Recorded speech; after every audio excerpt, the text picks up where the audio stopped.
Every runner wants the perfect training cycle, the perfect race week, the perfect starting line, but that's not how life works. Sometimes it's not a major injury that tests you. Sometimes it's something small, something that seems insignificant. An ingrown toenail, a blister, a sore ankle, a missed workout, a bad night's sleep. Before one of my races, I developed an ingrown toenail that became so painful it was waking me up in the middle of the night. I kept telling myself I would deal with it after the race. I didn't want to interrupt my training. I didn't want to change the plan. But eventually, I realized something important. Ignoring a problem doesn't make it go away. So I made the appointment with the podiatrist. He treated it really quickly, and while it wasn't ideal timing, it was the right decision. 3 days later, I stood on the starting line of my marathon. The first few miles weren't perfect. There was some discomfort. There was some doubt. But mile by mile, the pain faded into the background. The focus returned. The goal remained the same, and I finished. What I learned from that experience is something that applies far beyond running. Success isn't reserved for people who never face setbacks. Success belongs to the people who adapt. The strongest runners aren't the ones with flawless training logs. They're the ones who keep moving forward when things don't go according to plan. Sometimes courage means pushing through discomfort. Sometimes courage means asking for help. Sometimes courage means changing the plan so you can stay in the game. Don't let temporary obstacles convince you that your goal is out of reach. Take care of the problem. Make adjustments. Trust the process. Because your race, your dream, your finish line may still be waiting for you on the other side of a challenge that feels overwhelming today. Keep moving forward, step, one mile, one day at a time. Welcome in to Running Miles with Heart Disease. I'm your host and coach, Josh. Thanks for being here with me today. You can follow the show. You'll be notified whenever a new episode is released, so you'll never miss an interview, training tip, or inspirational story, or a health discussion. My goal with Running Miles with Heart Disease CHD is simple: to help runners live healthier, longer, and more fulfilled lives. Whether you're training for your first 5K, your next marathon, or your first 100-mile race, I want this podcast to provide practical information that you can apply immediately. We'll continue bringing on special guests, including physicians, dietitians, coaches, and endurance athletes, researchers, and experts who can help us all better understand training, recovery, nutrition, and heart health, and overall wellness. And if you know another runner who can benefit from these conversations, please share the podcast with them as well. Word of mouth is one of the best ways to help us grow this community. Thank you so much for listening, for supporting the show, and for being part of this journey. Really appreciate it. So today we're talking about ingrown toenails. I'll quickly just tell you my experience with them. Early on in my running journey, I got a lot of ingrown toenails, but basically it was my own fault. The biggest thing I dealt with was picking my toenails, which I guess is a nasty habit. Just because if my socks are off and I'm kind of bored I just start like picking them with my hands. Um, I guess the first thing is being aware that I do that. Um, so that was the first obstacle of, I guess, overcoming that. Is just being aware that you could be picking your toenails with your socks off. Um, if you continue to do that, you could just try to wear socks all the time and not take off your socks. That could help the problem with picking your toenails. Um, the other thing is buy a couple of toenail clippers, and if you're kind of lazy, just make sure you have them everywhere. That way, they're just a reach away, and that could help solve the problem as well. Um, those are some ways to help. Anyways, and then some other advice, I would say go see a podiatrist. Um, I did go to a walking clinic one time for an ingrown toenail, and although they said they dealt with ingrown toenails, I mean, I was there for an hour, and it was like they were looking this stuff up on YouTube how to do it, because I mean, it was just insane. Like, it took them like an hour to do an ingrown toenail.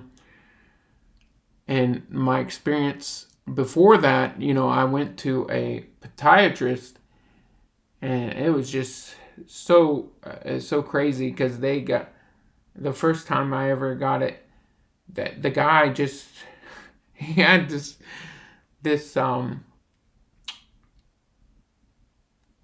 needle, like, with the stuff in it, and he was just like jabbing my toe like it was nothing. Like, I guess he does it all the time, so it's just but for me, like, it was just a new experience, and he was just jabbing it with this syringe. So it definitely hurts a little bit, but it just, a podiatrist is so much faster. Like, he was able to do that, and then like 10 minutes later he came back when it was numb, and then he just did the procedure, took the whole toenail off, and like 5 minutes, probably less than that, and it was done.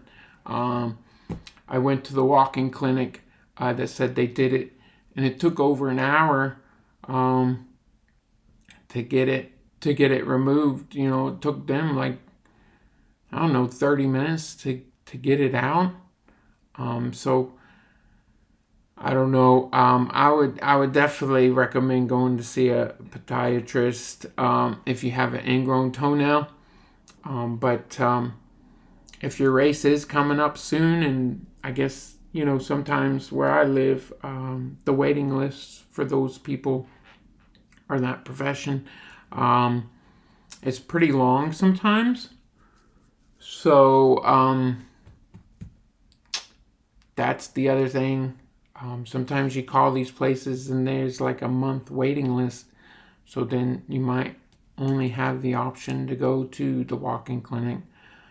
But especially if you need something right away, if you like me and you waited to the last minute to get it done, then yeah, you'll wanna just do the walk-in. But unfortunately, hopefully you can get an appointment with a podiatrist, and then some other ways to help. I find that I do have problems. I don't know what it is. It doesn't matter what kind of shoe I have, but after like 3 hours of running, if I don't put a bandage over my big toe, it's gonna start to hurt. Whether my toe's hitting the top of my shoe or something, I don't know. Anyways, so the last 100 mile that I did and the last 100K that I did, I never got an ingrown toenail, and I think that it was because I wrapped my big toe. Some people wrap the big toe and then the toe next to that toe when they go on the long runs, which can be helpful, not for blisters, but for ingrown toenails. That's why I do it. So that seems to help it, and I never had a problem with it. I also got more conscious of, I guess, picking my toenails when my socks were off, so that can help as well. So the combination of those things, I think, definitely helps. But I know that I get severe pain in the big toe, because there were some times when I didn't wrap it before I went on the long run, and yeah, it'll hurt. So yeah, that's something that really helped, is wrapping the big toe before I leave. Even if I don't have an injury on the big toe, just wrapping it before you go seems to do the trick. And it's not even a heavy wrap, I'm just wrap. I did want to add one more thing. When I ran the marathon with getting the ingrown toenail cut off, and it was about 3 days before the race, I think my sock and my bandage got really bloody after the marathon, so it must have leaked out a little blood there. But it was really painful at the start. I probably took some Tylenol to help with the pain. That was before I learned a lot about Advil and Tylenol with races. So I wouldn't recommend that. But it helped with the pain. And then I think eventually the pain just went away. Like, I think it just went numb or something. But eventually the pain went away. I didn't have to retake any kind of medicine or anything like that. And yeah, it's it can be hurtful, but if you wrap it correctly, then you can still fit in your socks, and you can still fit in your shoes. You just want to wrap it really lightly. Don't over wrap it. And yeah, just make sure you just wrap it a couple of times. Make it really small. And hopefully you can finish the race as well. At least that's what worked for me. If I overwrapped it, maybe it was too big to put on the sock or whatnot. So you just want to be mindful of not overwrapping it. And you might have to do it a couple of times until you get it right. So,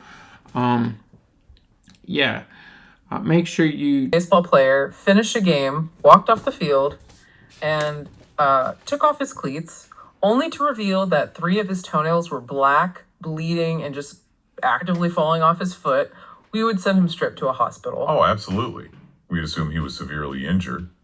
The sports networks would be analyzing the trauma on live TV. Right. But when a marathon runner crosses the finish line with toes that look like a scene from a horror movie, we hand them a shiny medal, a foil blanket, and a banana.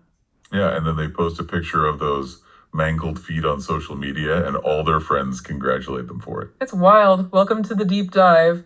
We are taking a massive stack of sources today. We've got clinical podiatry journals, extreme survival guides from the Badwater 135 Ultramarathon through Death Valley, and medical data from the UTMB Mont Blanc. Plus some really hard-earned wisdom from veteran endurance coaches. And we are distilling all of this down to a single mission. Exactly. We are going to save your feet. Specifically, we're going to unpack the entirely preventable agony of ingrown toenails, debilitating blisters, and, well, those black toenails that literally end races. Because the statistics surrounding this are just staggering. If you look at the medical data from the UTMB, which, for context, is a brutal 100-mile foot race through the Alps, nearly 20% of all runner withdrawals are caused by foot problems. Wait, 20%? So 1 in 5 people who quit, it's because of their feet? Yeah, exactly. They do not quit because their lungs give out or their heart fails. They quit because the structural integrity of their skin and nails just totally collapses. That is insane. And we should make it clear right at the top, the insights in these sources are not just for elite ultra runners spending 24 hours on a mountain. No, not at all.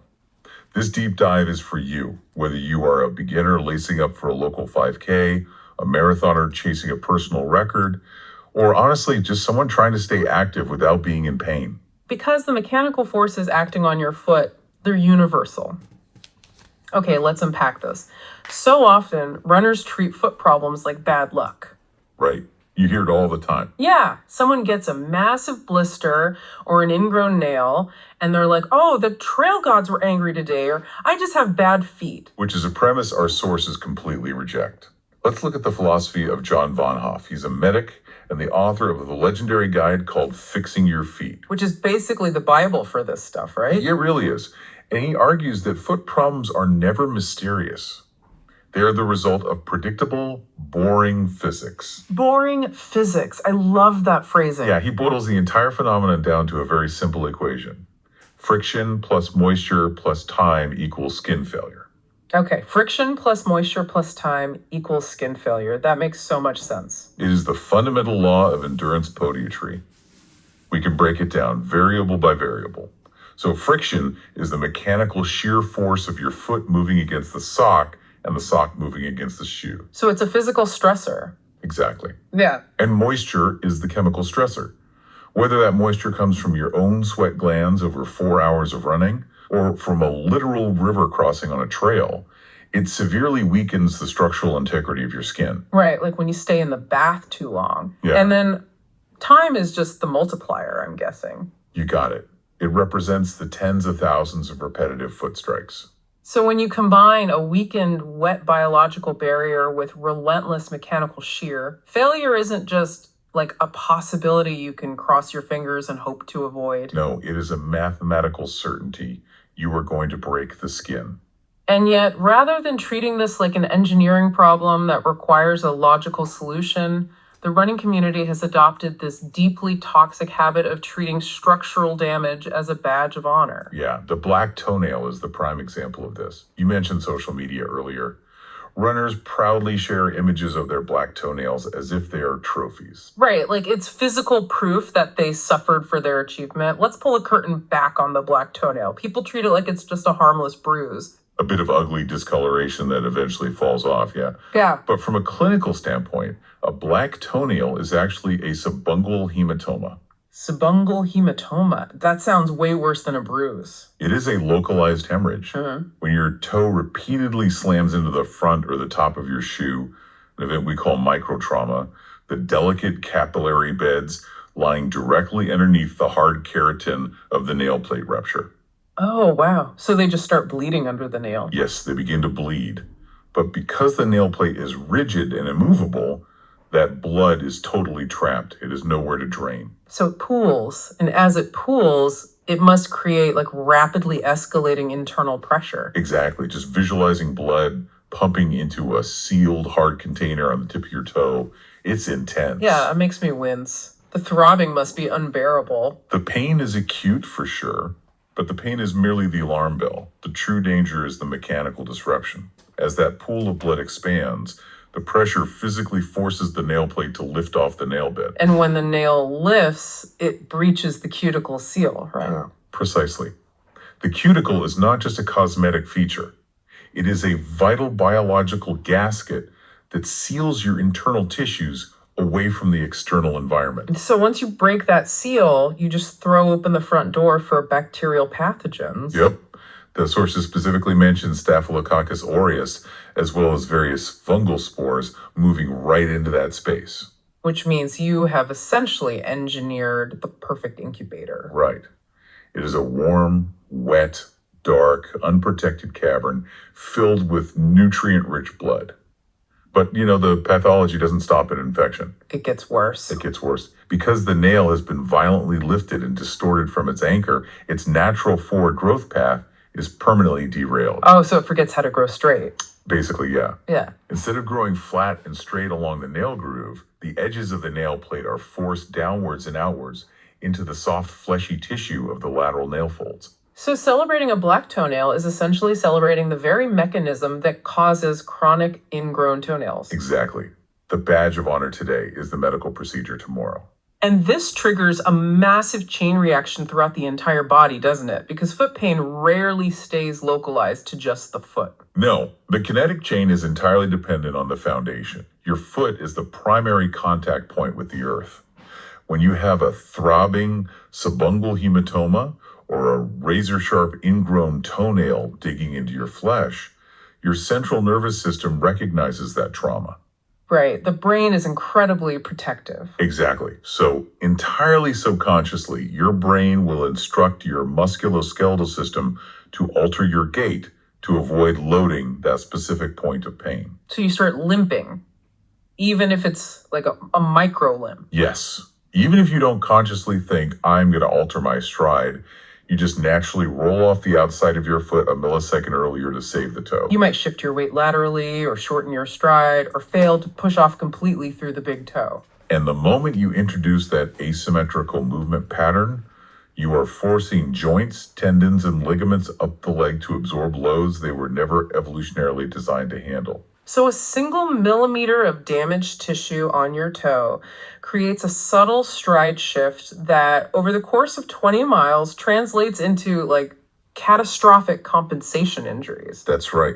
The runner ends up in a physical therapist's office 6 weeks later, trying to figure out why they have a sudden blinding case of IT band syndrome. Or terrible patellar tendonitis in their knee, or hip bursitis. And they are doing all these stretches for their hip, completely unaware that the root cause of their season-ending injury was the black toenail they laughed off on Instagram 2 months prior. It's wild. We see athletes spending thousands of dollars on physical therapy, massage, and specialized knee braces when the entire biomechanical collapse was initiated by poor toenail management. Which brings up a glaring paradox, honestly. Right. Because runners are famous for their obsession with optimization. They track their macros, they buy $500 recovery boots, they optimize their sleep architecture. They'll debate the merits of zone 2 cardio versus threshold intervals for hours. So why are these highly intelligent, data-driven people so notoriously bad at keeping their toenails from falling off? I mean, if it's just boring physics, why is it such a widespread epidemic? Well, the failure stems from a fundamental misunderstanding of the complexity involved. Runners assume the solution is singular and simple. Just cut the nail shorter. But it's not that simple. No. The etiology, the underlying clinical cause of an ingrown toenail, is actually a massive overlapping web of environmental, genetic, and biomechanical factors. If you only address one variable, the physics will still defeat you. Okay, let's define our terms clearly before we dive into that web. The medical term used throughout the clinical podiatry reports is on onychocryptosis. Yes, it is a very precise descriptor. Onycho refers to the nail, and cryptosis means hidden, a hidden nail. Which sounds creepy, but accurate. It describes the mechanical process where the hard, keratinized edge of the nail plate breaches and penetrates the periungual skin. And that's the soft, fleshy tissue bordering the sides of the nail, right? So, picture a stiff plastic shovel digging directly into a soft bank of dirt. that is a highly accurate visual. And once the nail edge pierces that skin barrier, the body's immune system stops recognizing the nail as a part of the self. Wait, really? It thinks its own nail is an invader? Yes. It treats that spike of keratin as a hostile foreign object, no different than a duty wooden splinter or a shard of glass. Oh, wow. So the body just goes to war. Exactly. Yeah. It immediately mounts a massive inflammatory response to attack the intruder. You get intense localized redness, massive swelling, severe pain. And eventually the formation of raw, weeping granulation tissue as the body frantically tries to heal over the offending spike. Yep. The body is basically attacking its own anatomy. And reading through the great debate in these medical sources about who the prime suspect is, I mean, it reads like a mystery novel. It really does. We have a lineup of usual suspects. Right. We've got the shoes you wear, the genetics you were born with, the sheer volume of miles you run, the physical architecture of your foot, and your bathroom grooming habits. And decoupling those variables is the first step toward prevention. We must start by acknowledging the genetic component. Because some people just drew a bad hand. Right. Some individuals simply drew a difficult hand in the genetic lottery regarding nail shape. If an athlete has involuted nails, meaning the nail plate naturally curls inward, like a cylinder or a C shape, or if they have fan-shaped nails that are narrow at the base but widen significantly at the tip. Exactly. They have a high natural predisposition for the nail edge to impinge on the lateral folds. And you can't rewrite your DNA. I mean, if your nails naturally curl into your skin, they curl. But the podiatry sources emphasize that how you move your body, your biomechanics, often plays an even larger role than the shape you were born with. Okay, let's talk about biomechanics, because that dictates where the physical forces of running are distributed, right? Yes. Overpronation is a classic example of this. Now, pronation itself is a normal, necessary shock-absorbing motion, where the foot rolls slightly inward upon landing. Right, but overpronation is excessive inward rolling. When a runner overpronates, they are dumping a disproportionate percentage of their total body weight onto the medial side of the foot, the inside edge. So during the push-off phase of the stride, all that raw kinetic energy is being channeled straight into the inside edge of the big toe. Exactly. You are creating a severe mechanical pinch. The ground is pushing up against the toe, the medial wall of the shoe is putting back against the side of the toe, and the soft nail fold is caught directly in the middle. Just being smashed into the hard edge of the nail with every single step. But the clinical literature highlights an even more insidious biomechanical culprit, functional hallux limitus, commonly abbreviated as FHL. Yes. The sources refer to FHL as the pole vaulting gait. And reading the breakdown of how this works completely changed how I think about a running stride. It's fascinating, right? Break down how a stiff joint at the base of the toe translates into a toenail slicing into the skin. Well, it is masterclass in bodily compensation.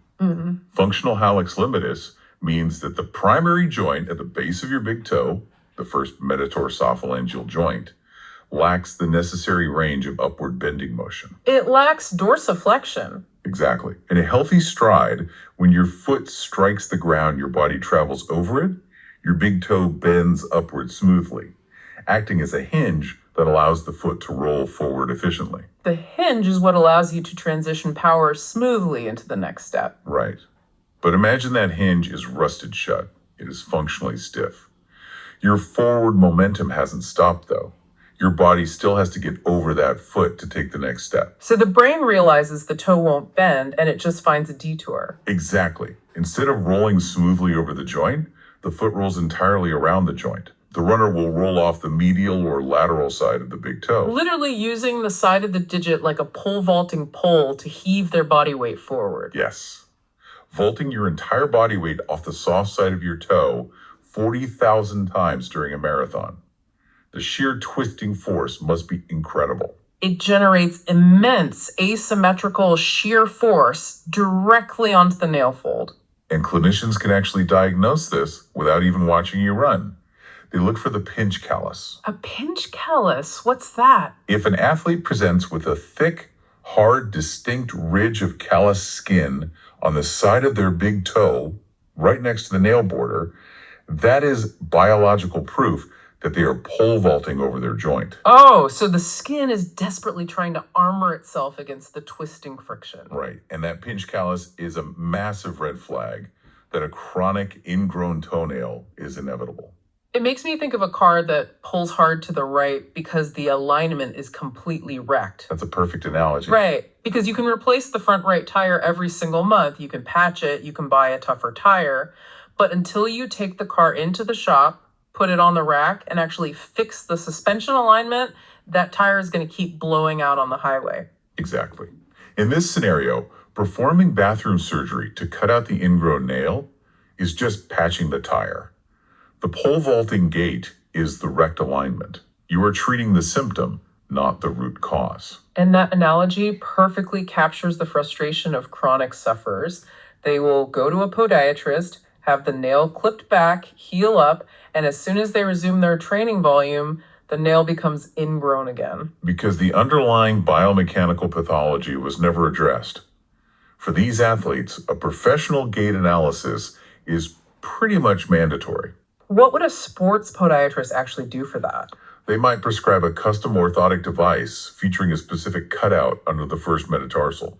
That cutout drops the bone down, stabilizes the midfoot, restores the bending motion to the big toe joint, and permanently cures the recurring ingrown nail by fixing the alignment. That's amazing. But okay, we've established that you can't alter your genetics, and undertaking physical therapy or getting custom orthotics to fix your gait takes time and money. Yes, it does.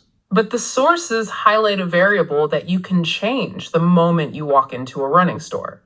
You can radically alter the microenvironment your foot is forced to operate in. The shoe.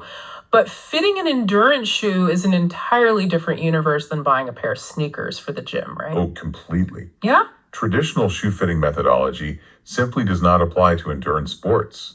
The advice most people receive, buying a shoe that fits snugly, like a glove, with about a thumbnail of space at the front, is actively harmful when you're discussing continuous movement spanning hours or days. So what's the rule then? The absolute mandate in endurance podiatry is that you must size up. The consensus across the survival guides and clinical reports is sizing up by half a size, a full size, or even a size and a half larger than your standard daily dress shoe. Yes. Which honestly, for someone who wears a size 10 to work, buying a size 11.5 running shoe sounds absurd. Why do we need so much cavernous space? The necessity is driven by a physiological phenomenon called peripheral edema. Okay, walk us through that. When you subject your body to prolonged cardiovascular effort, several things happen simultaneously. Your core body temperature skyrockets. To prevent you from overheating, your heart pumps massive volumes of blood to your extremities, to the skin surface, to act as a radiator. Like a car engine cooling itself. Exactly. Furthermore, the repetitive violent impact of striking the ground causes micro-trauma to the tissues, leading to localized inflammation. Add gravity into the mix, pulling fluids downward, and you have massive fluid retention in the feet. So the foot physically changes shape. It swells in through dimensions. Dramatically. A shoe that feels perfectly snug and locked in at mile 1 will transform into a medieval vice grip by mile 20. The foot expands, but the synthetic materials of the shoe do not. So the resulting compression crushes the toes together and drives them into the front of the shoe. Right. The sources outline a very specific metric for this. The thumb's width rule. What does that entail exactly? When you are standing upright, bearing your full body weight in the shoe, you must be able to measure 12 to 15 millimeters of completely empty clearance between the tip of your longest toe, which may be your big toe or your second toe, and the rigid end of the shoe fabric. And that space is not extra. It is the necessary expansion zone for your incoming edema. Exactly. It's non-negotiable. The elite runners at the Badwater 135 ultramarathon take this biological reality to an extreme level. Oh, they have to. For those who don't know, Badwater is a 135-mile foot race across Death Valley in July. The ambient temperature can exceed 120 degrees Fahrenheit. The pavement actually melts shoes. It's unbelievable. The fluid shifts in these runners' bodies are so profound that they do not just size up once at the start line. The survival guides detail how these athletes have support vans driving alongside them, and in the back of the van, they will have the exact same model of shoe in a size 10, a size 11, and a size 12. Right, because their feet are growing. Exactly. As the hours tick by and their feet inflate like balloons from the heat and impact, they sit on the tailgate, take off the size 10, and put on the size 11. It is a scheduled mandatory wardrobe change to prevent their feet from being crushed from the inside out. If they attempted to run 135 miles in a perfectly fitting size 10, the sheer internal pressure would rupture every capillary bed under their nails. They would suffer 10 subungual hematomas, the pain would become blinding, and they would be forced to withdraw. Sizing up is quite literally survival of the smartest in that environment. However, length is only half of the architectural equation, right? Correct. The geometry of the toe box is equally critical for preventing anacryptosis. When we talk about toe box geometry, we are looking at the actual shape of the front third of the shoe. And historically, athletic shoes have been designed to look fast. They're tapered. They look like an arrowhead, sleek and aerodynamic. But human feet are not shaped like arrowheads. No, they are not. When you force a human foot into a severely tapered shoe, you are subjecting the digits to violent lateral compression. The shoe basically acts like a funnel. Exactly. It crushes the big toe and the pinky toe inward toward the center. This constant unyielding pressure drives the lateral nail, folds directly into the rigid structural walls of the shoe material, and forces the adjacent toes to grind against one another. It is the perfect recipe for interdigital blisters and ingrown nails. The sides of your toes are under constant siege. Which is why the overwhelming clinical advice for anyone spending time on their feet is to transition to footwear featuring an anatomical or foot-shaped toe box. Like brands like Allotra or Topo Athletic. Yes, they do not look like arrowheads. They look wider, squarer, and almost bulbous at the front. I mean, to be blunt, they look like duck feet. They are not winning any high fashion awards. They really trade aesthetics for biomechanical function. The foot-shaped design facilitates natural phalangeal splay. Phalangeal splay. Cosplay. When your foot strikes the earth, the massive downward force causes your toes to naturally spread out to splay in order to absorb the shock and stabilize your body weight. And if the shoe's geometry allows that splay to happen freely, the toes are not crushed together. Exactly. The interdigital friction is negated, and the medial and lateral nail folds are never ground into the side of the shoe. Okay, hold on. I need to throw a massive flag on the play here. All right, what is it? I'm trying to visualize this. You are telling the listener to buy a shoe that is potentially a full size and a half larger than they normally wear. And furthermore, it has this massive wide duck foot toe box. Yes. If I put that shoe on and try to run down a steep, technical Rocky Mountain trail, I am going to be running in clown shoes. My foot is going to slide forward, my heel is going to slip up and down, and I am going to trip over a root and break my collarbone. That's a very fair point. Plus, didn't John Bonhoeff's equation state that friction equals skin failure? If my foot is sliding around inside a cavernous shoe, am I not generating massive amounts of friction? That is a brilliant, entirely valid critique. You have identified the exact danger of sizing up incorrectly. An oversized shoe without a lockdown heel is a biomechanical nightmare. If your foot slides laterally or horizontally with every foot strike, you will generate enough friction to shear the skin completely off the sole of your foot. And you will suffer from catastrophic toe bang. Yes, where your toes slam violently into the front of the shoe on every downhill descent. So we are caught in a trap. We need the massive volume to accommodate swelling and splay, but we need the security of a tight shoe to prevent sliding and friction. How do we resolve that paradox? We resolve it through the mechanical engineering of lacing. Lacing. Really? Yes. Lacing is not just a way to keep the shoe from falling off. It is a highly customizable pulley system that allows you to compartmentalize the internal volume of the shoe. You can lock the rear of the foot in a vice grip while leaving the front of the foot entirely free. So you separate the shoe into zones. Exactly. The absolute most critical technique for any endurance athlete to master is the runner's knot, clinically referred to as the heel lock. Most runners just tie the standard bow they learned in kindergarten, double knot it, and head out the door. They completely ignore the architecture of the shoe. Right. Let's walk the listener through the heel lock.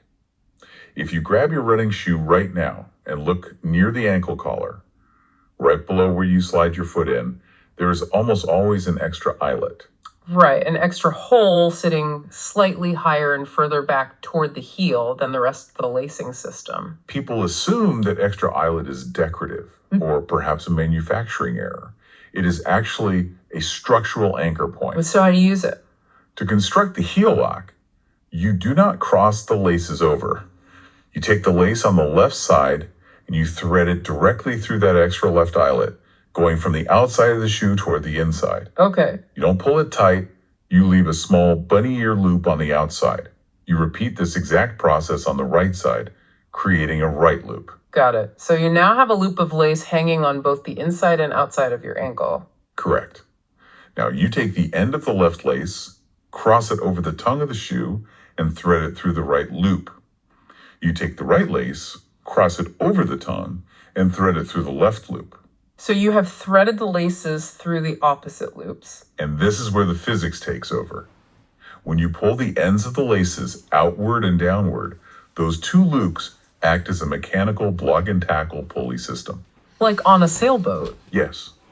They draw the plush, padded collar of the shoe incredibly tight around the narrowest part of your ankle, locking the calcaneus, the heel bone, firmly into the rigid heel cup of the shoe. The genius of this is isolation. You are anchoring the back of the foot to the back of the shoe with immense security, but you aren't strangling the midfoot or the toes to achieve that lockdown. Exactly the opposite. Because the heel is immovable, gravity cannot force your foot forward. Imagine you are bombing down a 20% grade descent on a mountain. Your body weight wants to throw your foot into the front of the shoe. But the heel lock acts as a 5-point harness. It completely arrests that forward momentum. It eliminates toe bang entirely, preserving your toenails from microtrauma. While allowing your toes to enjoy all the expansive, swelling, accommodating volume of that oversized anatomical toe box. I cannot emphasize enough how much that single technique changes the running experience. It's basically a superpower. It is. But the sources dive even deeper into lacing as targeted therapy. You can adjust the tension lines to relieve specific anatomical pressures. Let's talk about volume relief lacing. Yeah, let's get into diagonal lacing. Right. If you are dealing with chronic, localized pressure on the big toe, perhaps you already have a subungual hematoma forming, or you feel the early warning signs of an ingrown nail, you can deploy diagonal lacing, sometimes called bruised toe lacing. How does that work? You take the lace from the lowest eyelet, right above your big toe, and you run it diagonally across the entire shoe, all the way up to the top eyelet on the opposite ankle. So you are creating a master tension line across the top of the foot. Exactly. When you pull that specific diagonal lace tight, it physically lifts the fabric of the toe box up and away from the big toe.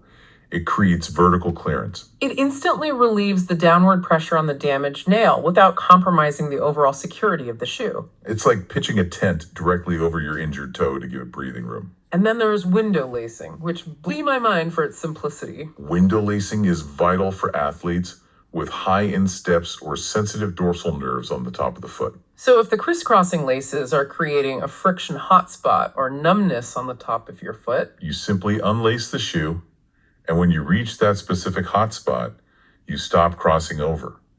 You run the lace vertically up the side of the eyelets, skipping over the painful area entirely before resuming the crisscross pattern. You create a physical window of zero pressure over the inflamed tissue. Exactly. This restores blood circulation and drastically reduces localized pain. Okay, so we have engineered the perfect exterior. We have sized up to accommodate edema. We have selected a foot-shaped toe box for splay. We have utilized the heel lock to prevent sliding, and we've customized the top tension. It's quite a setup. Right. But what about the environment outside the shoe trying to get in? Because the extreme survival guys from trail races spend a surprising amount of time discussing debris exclusion. Pavers. Debris exclusion is non-negotiable for trail running. When you are moving across single-track trails, you are constantly kicking up a microcloud of debris. Sand, silt, decomposed granite, pine needles, or volcanic ash. Yeah. And if you do not wear a physical barrier over the collar of your shoe, gravity and the motion of your ankle will inevitably funnel that grit down into the shoe. Once that grit is inside, it is an absolute nightmare. It acts as a small army of microscopic scalpels. The specific danger to the toenail is that a single sharp speck of hard grit can easily wedge itself into the lateral nail fold, sliding right between the hard nail plate and the soft skin. Oh man, just visualizing that is painful. It acts as a foreign body irritant. It causes immediate, severe mechanical abrasion and triggers a massive, localized inflammatory response. The tissue swells up, pushing against the nail, creating the perfect storm for the nail to pierce the skin. Exactly. It drastically lowers the threshold required for onychocryptosis to occur. So how do we stop it? The preventative measure is incredibly simple. Lightweight, breathable spandex trail gaiters. manufactured by companies like Dirty Girl Gators, Ultra, or Catula. And these aren't those huge things you see on mountaineers. No, they do not cover the whole shin like mountaineering gaiters. Yeah. They simply attach via a small strip of Velcro at the heel and a metal hook onto the front laces, forming a secure seal over the ankle collar. They weigh mere ounces, but they are probably the cheapest, most effective performance upgrade you can purchase to preserve the integrity of your nail units on a trail. Without a doubt. Okay, so the shoe fits, the heel is locked, the grit is out. Now we must look inward. What is happening in the microenvironment directly against the skin? This brings us to textile science, socks, and the management of moisture. Because remember Von Haast equation. Moisture plus friction equals failure. The interface between the skin of your foot and the internal lining of the shoe is the final frontier of friction management. And the universal, absolute clinical mandate declared across every single source we reviewed is a declaration of total war on cotton. The war on cotton. If you take away nothing else from this deep dive, stop running in the cheap, thick, white tube socks you bought in a 6-pack at the discount department store. I couldn't agree more. Cotton is strictly, unequivocally contraindicated for any endurance endeavor. Why is it so bad, chemically speaking? The textile science behind this is straightforward. Cotton fibers are highly hydrophilic. They possess a chemical affinity for water. They absorb your sweat. They absorb external moisture from puddles. And crucially, they refuse to release it. They reach maximum saturation and they stay saturated. Exactly. When you wear a saturated cotton sock, you're essentially wrapping your foot in a wet, heavy towel for 4 hours. And that leads to a catastrophic biological failure called maceration. Maceration is a term everyone has experienced, even if they don't know the medical word. It is the white, deeply wrinkled, prune-like skin you get after soaking in a bathtub for 2 hours. Right. And while it seems harmless in a bathtub, in an endurance context, maceration is a profound structural failure of the stratum corneum, the tough, outermost protective layer of the epidermis. The skin literally absorbs the water until it loses its mechanical strength. It becomes incredibly soft, fragile, and spongy. Skin that has been conditioned to withstand the massive shear forces of a 50-mile run will simply peel away in large, raw layers when it becomes macerated. And regarding our focus on toenails, macerated skin in the periannual fold is utterly defenseless. Right.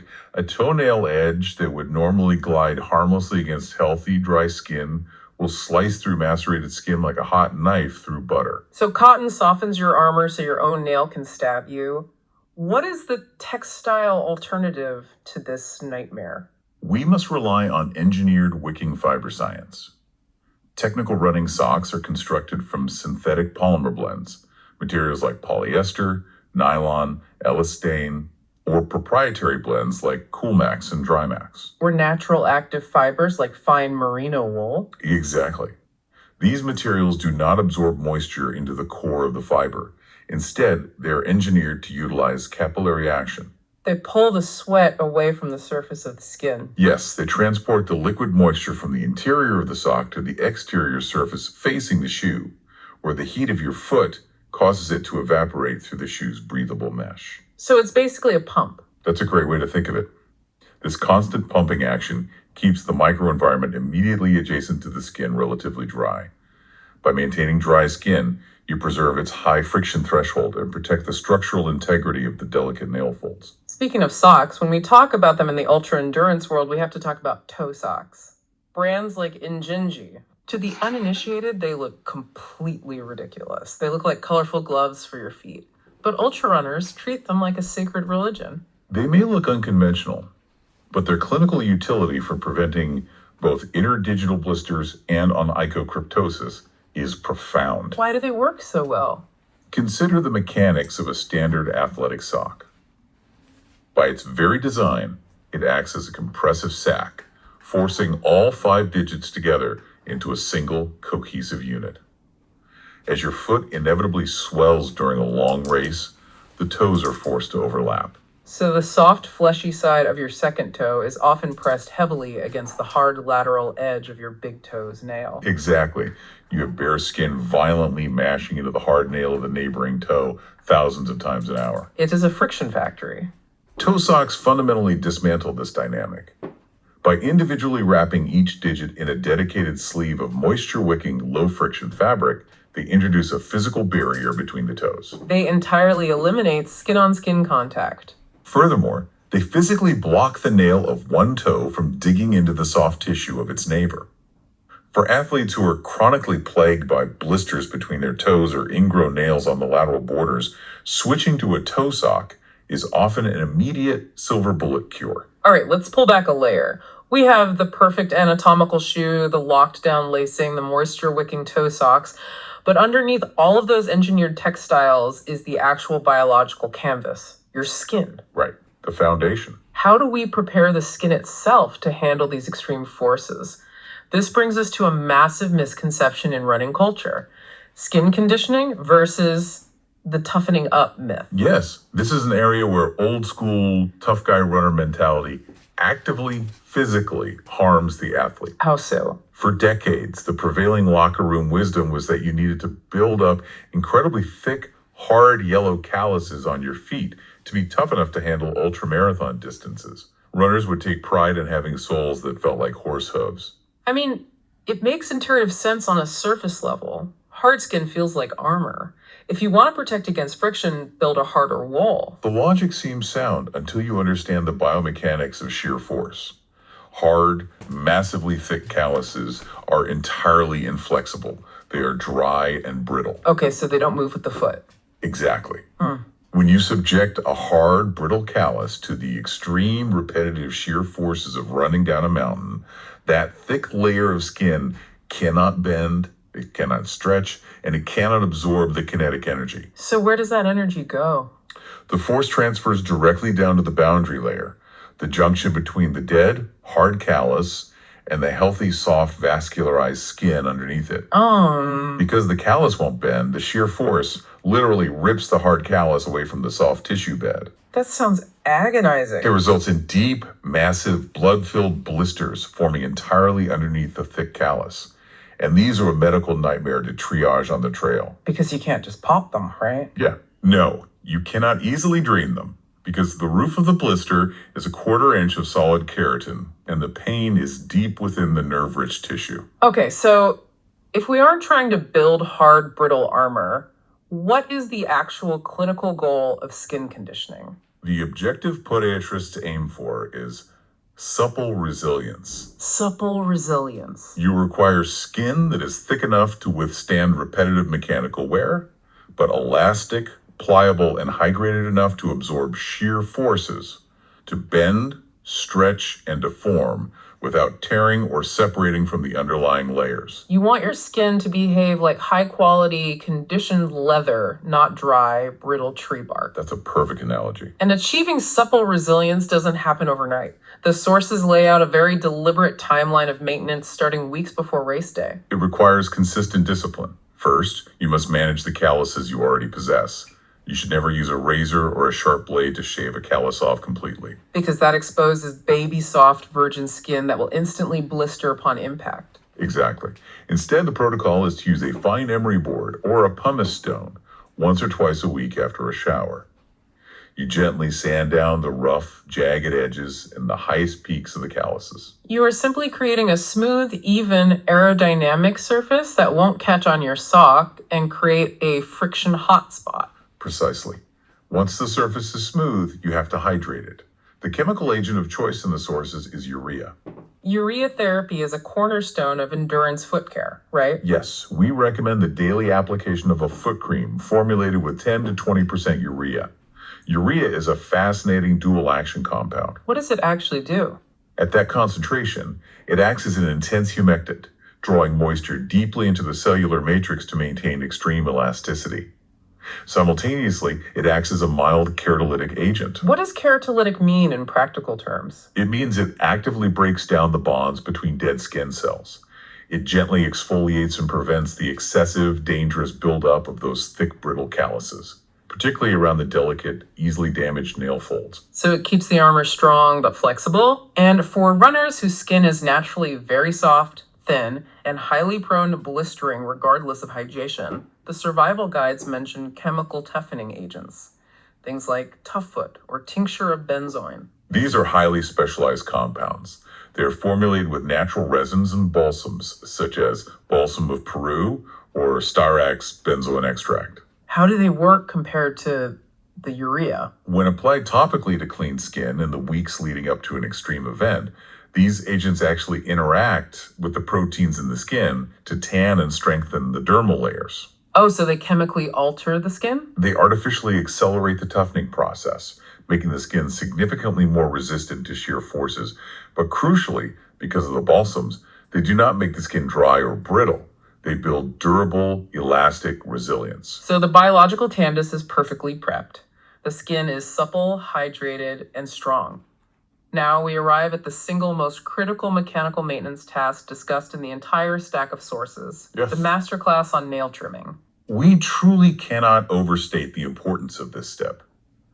Improper bathroom grooming is the leading cause of onychocryptosis across both athletic populations and the general public. Because how you mechanically alter the edge of your nail dictates precisely how it will interact with your skin under pressure. Exactly. The absolute golden rule, highlighted in bold in every single podiatry report we reviewed, is the straight across mandate.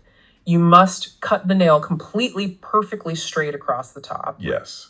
You never, under any circumstances, round the corners or dig your clippers down into the side edges to make it look neat. The aesthetic desire to have neatly rounded toenails is the enemy of biomechanical function. Let's explain the anatomical why behind this rigid rule. Okay, so your natural nail groove is designed to act as a physical channel, a set of tracks for the nail plate to slide smoothly forward as it grows. The square corners of your nail act as a hard mechanical retaining wall holding back the soft lateral skin of the toe. Think of it like a concrete retaining wall holding back a hillside of dirt.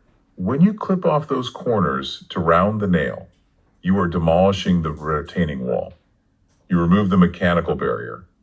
In the absence of that barrier, the soft, fleshy tissue of the toe pad naturally hypertrophies. It bulges upward and swells into the empty space where the nail corner used to reside. The dirt spills over into the area where the wall used to be. Exactly the case. And the nail does not stop growing. As the nail naturally pushes forward, it no longer has an open, clear channel. It immediately encounters this new, fleshy roadblock of swollen tissue. And because the keratin of the nail is vastly harder than the skin, the nail acts like a spearhead. It drives relentlessly forward, piercing directly into that wall of flesh, instantly creating a traumatic ingrown toenail. That imagery makes it perfectly clear. Leave the corners perfectly square so they act as a plow, constantly keeping the soft tissue out of the runway. But what about the overall length of the nail? How short is too short? The clinical directive is to leave a paper-thin, visible edge of the white, free nail protruding. You must not aggressively cut the nail completely flush with the pink nail bed or attempt to cut it below the hyponychium. The hyponychium, which is the thickened layer of epidermis just beneath the free edge. Right.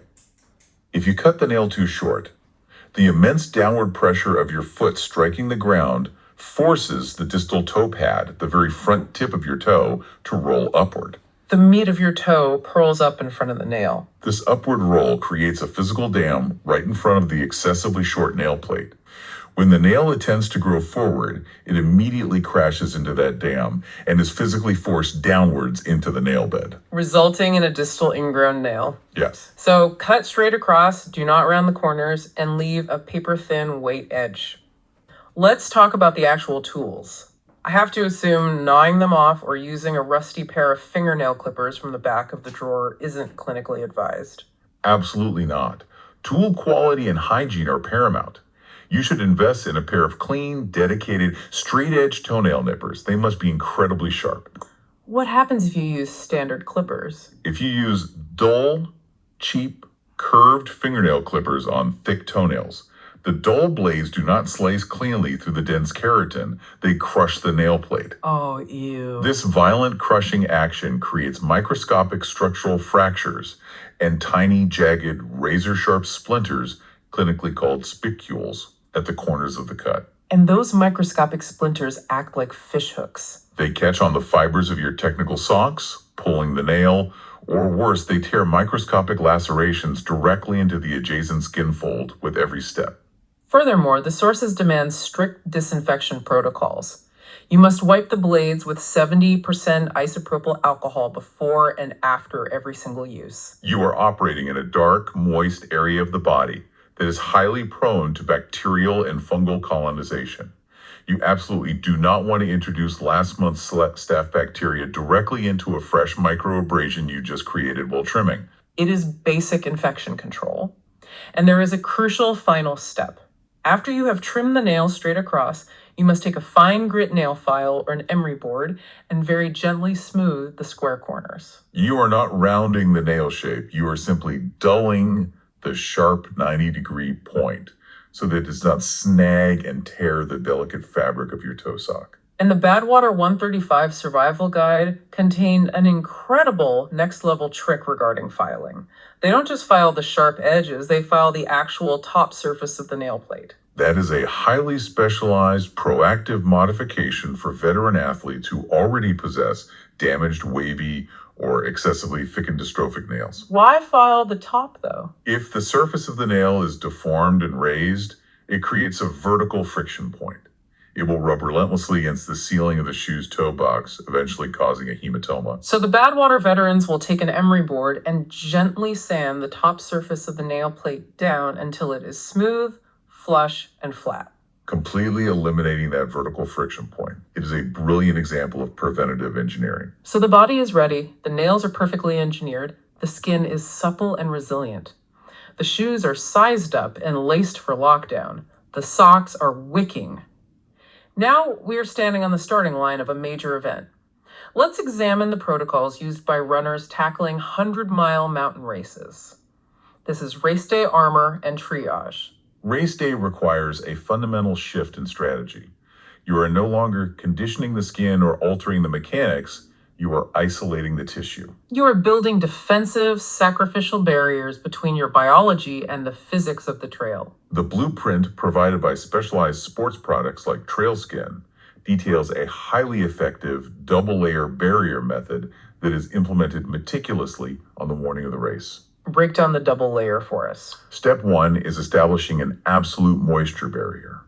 The athlete applies a liberal, comprehensive coating of a hydrophobic, lipid-based cream, often referred to as a trench foot cream, over the entire surface of the foot. Paying special attention to the toes, the nail folds, and the interdigital spaces. Because the cream is heavily lipid-based, it actively repels water. It blocks external water from creek crossings from soaking in, and it prevents internal sweat from saturating the stratum corneum. This layer stops the maceration process dead in its tracks. You are essentially waterproofing the skin, and step 2 is the friction guard. Correct. Directly on top of that hydrophobic moisture barrier, the athlete selectively applies a high viscosity, silicone, or wax-based anti-chafe salve. Where does that go? This is applied specifically to their known historical hotspots: the back of the heel, the medial side of the big toe, the lateral edge of the pinky toe, and between any digits that tend to rub. This double layer system ensures that the skin remains dry and structurally sound, while any mechanical shear forces simply glide harmlessly off the intensely lubricated surface rather than grabbing and tearing the tissue. Exactly. But creams and salves, no matter how high quality, will eventually wear off, wipe away, or absorb into the sock over the course of 50 or 100 miles. Which is why the survival sources spent extensive time detailing a more permanent, physical, sacrificial layer: therapeutic taping. Taping is a phenomenally powerful tool when executed with precision. By applying a high-quality, breathable, adhesive stretch tape like Elasticon, Leukotape, or Kinesio tape over a highly vulnerable anatomical area, you create a sacrificial synthetic skin. The relentless friction of the shoe and sock shears against the fabric of the tape, slowly wearing the tape down, while the actual biological skin beneath it remains perfectly pristine and protected. The tape literally takes the beating so your nervous system doesn't have to. But the ultramarathon coach in our sources offered a very stern, almost aggressive warning about taping. Right, taping is not magic armor. If you do it wrong, you don't just fail to protect the foot, you actively destroy it. Taping is a clinical skill that requires practice and discipline. There are several catastrophic mistakes that novices consistently make. What's the first one? First, Tape will absolutely not adhere to wet, sweaty, or oily skin. The foot must be immaculately clean and bone dry. Many professionals wipe the area with an alcohol swab or apply a tacky tincture like benzoin before laying the tape down to ensure chemical adhesion. And the second mistake. Second, you must use sharp scissors to round the corners of every piece of tape you cut. Sharp 90-degree square corners will inevitably catch on the friction of your sock as you run, and the tape will begin to peel and roll up into a hard cylinder. And the third mistake, which the coach emphasized above all else, you must apply the tape with absolutely zero wrinkles. Why is a tiny fold in the tape so disastrous? Because a wrinkle in rigid athletic tape rapidly hardens into a raised, abrasive ridge. It becomes a highly concentrated friction factory trapped directly inside your shoe. Imagine running with a piece of hard plastic wire pressed against your toe. Exactly. A wrinkle essentially guarantees a severe blister will form directly beneath or immediately adjacent to the fold. So smooth, even, tension-appropriate application is vital. If you tape a toe and there is a wrinkle, you must rip it off and start over. Exactly. What about those little silicone toe protectors? You see them in pharmacies. The squishy gel caps or sleeves that you slide completely over a toe. Intuitively, they seem like the ultimate physical barrier against toe bang and friction. They present a severe double-edged sword for the endurance athlete. As a pure mechanical shock absorber, silicone is fantastic. If you already have a deeply bruised nail and you need to protect it from the violent impact of a 5-mile downhill descent, sliding a gel cap over it will absorb the blunt force beautifully. The critical flaw, however, is that silicone is entirely non-breathable. It is a highly occlusive material. Meaning it creates an impermeable seal. It traps everything inside the cap. It creates a localized greenhouse effect on your toe. It traps massive amounts of body heat and continuously pooling sweat directly against the skin and the delicate nail folds. While it is protecting you from mechanical blunt force trauma, it is acting as a hyperaccelerator for maceration. Within just a few hours of running, the skin trapped under that silicone cap will be dead white, incredibly soft, structurally compromised, and highly susceptible to fungal infection. Therefore, the clinical advice is to use them extremely selectively, only on the most problematic digits, and to physically remove them during the race when the terrain flattens out to allow the toe to breathe and dry. Exactly. This brings us to what I consider the most crucial mindset shift required for race day: the triage mindset. I loved the anecdote in the sources about the female ultra runner at mile 40 of a mountain race. Yes, it perfectly illustrates the concept. It's raining, she's tired, she's trying to beat a cutoff time. She is running well, but she feels a tiny, faint, almost imperceptible hot spot developing on the medial side of her big toe. Instead of doing what 99% of amateur runners do, which is to ignore it, swallow 2 ibuprofen, grit their teeth, and hope the pain magically disappears, she immediately stops running. She steps off the trail, she finds a wet rock, sits down in the cold, and takes off her shoe and her muddy sock. She locates a tiny piece of decomposed granite lodged against her toe. She wipes the grit away, thoroughly dries her foot with a microfiber towel from her vest, applies a fresh, perfectly smooth piece of kinesio tape over the red skin, puts on a brand new, bone-dry pair of toe socks, laces the shoe back up using the heel lock, and starts running again. That entire process costs her 5 minutes of race time. And those 5 minutes undoubtedly saved her from an agonizing DNF at mile 60. That scenario is the defining hallmark of an elite endurance athlete. The individuals who win these races, or the people who cross the finish line of a 100-miler looking strong and walking normally, are not mutants who possess magical, indestructible skin. They are simply the athletes who possess the intense mental discipline to catch and fix issues while they are still small and boring. Small and boring. I want to put that on a t-shirt. It is the absolute truth of trail triage. A faint hotspot is small and boring. It is a minor annoyance that is easily permanently fixed with a dab of lubricant or a piece of tape. But if you allow your ego or your impatience to ignore that hotspot for 10 miles, it evolves into a massive fluid-filled blister. If you continue to ignore the blister, the mechanical shear force will tear the roof off, and it rapidly becomes a raw, bleeding, agonizing ulcer. And once it's an ulcer, the pain forces you to alter your gait. You begin the pole vaulting compensation stride we discussed earlier. Suddenly, your IT band seizes up, your knee is screaming in pain, your pace drops to a death march. And you were sitting in a medical tent trying to figure out how to arrange a ride back to your hotel. If you wait until you are visibly hobbling to address a foot issue, you are already hours too late. Your race is functionally over. The discipline, the true mental toughness, lies in early intervention. This perfectly transitions us into the final lessons learned and the psychology of foot care. Because taking care of your feet really is a psychological battle, isn't it? It's a battle against our own ego, our stubbornness, and our desperate desire to look fast or act tough. The profound contrast presented in the sources between the first-time marathon rookie and the veteran 100-mile ultra runner illustrates this psychological divide perfectly. Let's examine the rookie's mindset first. The rookie goes to the local running store a week before the marathon. They buy a pair of incredibly sleek, bright, neon, lightweight, carbon-plated racing shoes because the shoes feel fast and look amazing. They tie them quickly using a standard bow, throw on whatever thin cotton blend socks were clean in their drawer, and go run 26.2 miles on pavement. And they cross the finish line in agony, missing 3 toenails, sporting massive subungual hematomas, and they literally have to walk backwards down the stairs for a week because their toes are so destroyed. The rookie prioritized aesthetics, the illusion of speed and convenience over biomechanical reality.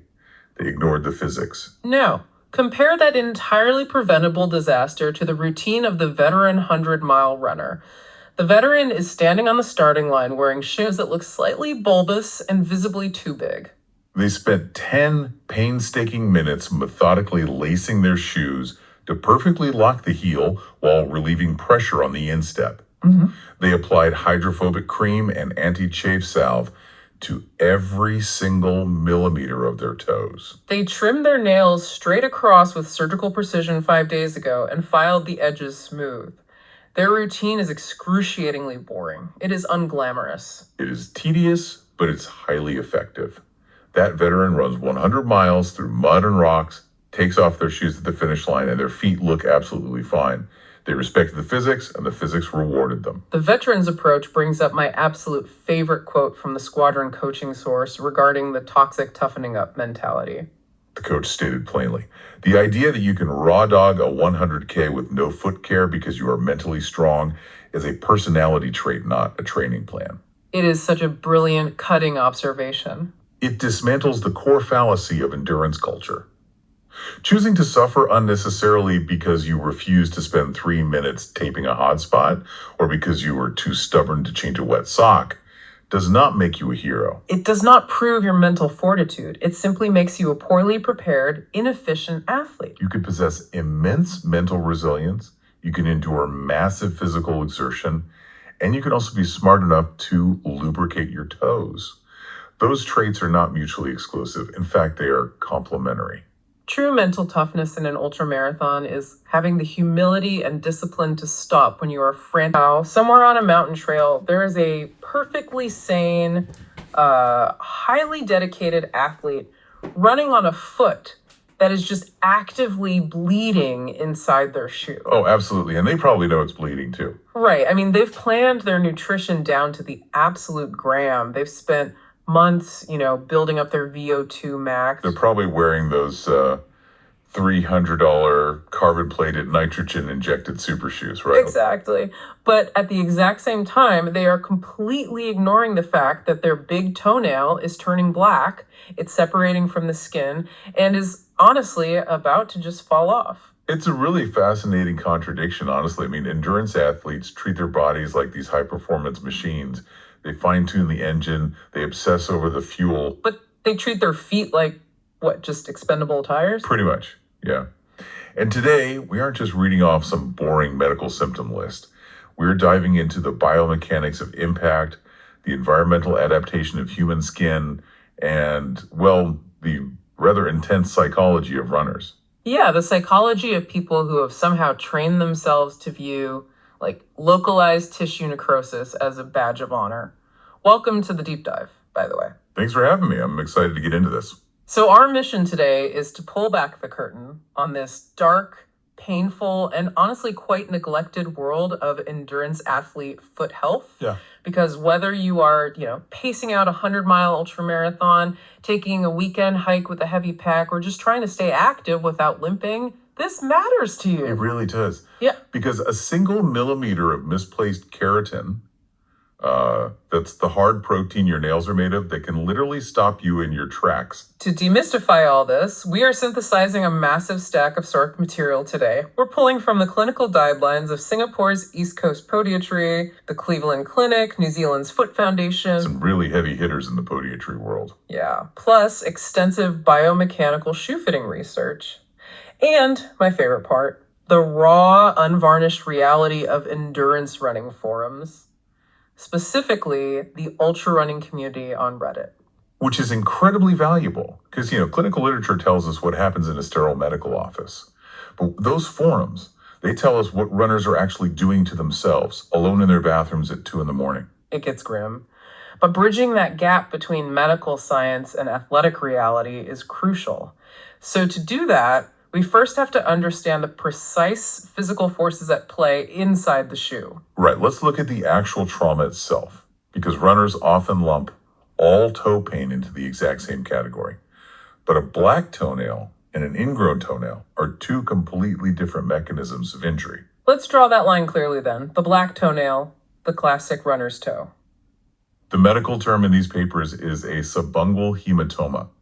Sub meaning under, ungual meaning the nail, right? Yeah, exactly. And this is an acute trauma response. I mean, it is a direct result of repetitive mechanical force. Think about the physics of running, particularly when you hit a downhill descent. Okay, so you have gravity and forward momentum just driving your mass toward the earth. Right.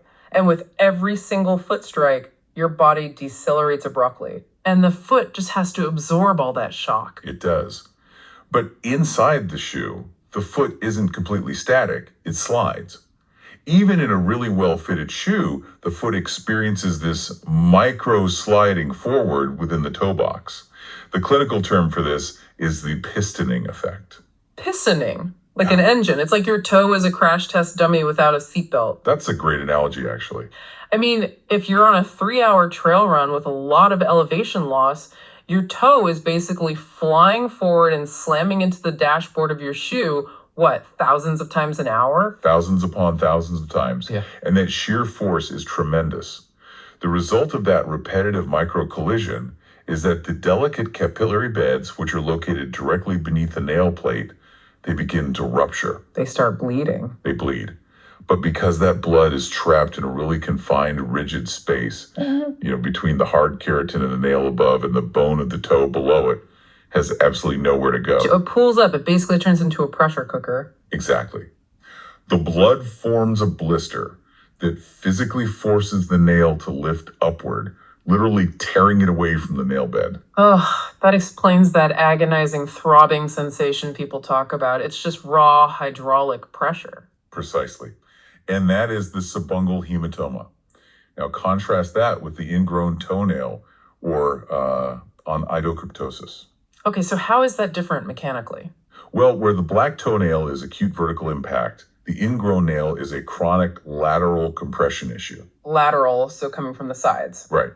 This happens when mechanical forces squeeze the soft skin on the sides of your toe, the lateral nail fold against the rigid border of the nail plate. So instead of the front of the toe hitting the shoe, this is the side of the shoe, or maybe even the toe next to it, squeezing the skin inward. Exactly. Over time, that constant lateral pressure causes the rigid nail to act like a slow-motion blade. It pierces the soft skin and embeds itself deep into the surrounding tissue. Wow. So it's not a blister. It's a literal structural breach of the skin barrier. It's an open wound, essentially. Okay, wait. I have a question here.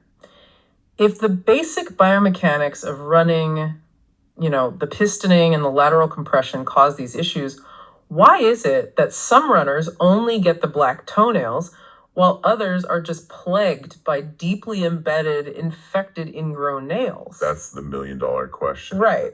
I mean, everyone is running downhill. Everyone is wearing shoes. What separates the blood blister from the embedded keratin blade?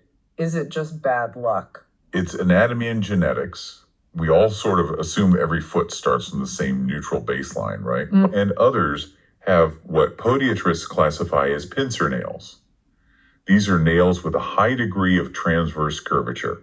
So instead of sitting relatively flat, they curve downward on the sides like a staple. Oh, wow. So if you have a pincer nail, the edges are already pointing directly down into the flesh before you even take a single step. Exactly. Add running pressure to a pincer nail, and it immediately acts like a clamp digging into that lateral fold. That sounds awful. It is. And then we have to look at the overall architecture of the foot. Things like flat feet or excessive overpronation, where the arch collapses and the foot rolls inward with every step. How does that affect the toe? It drastically alters the angle of impact.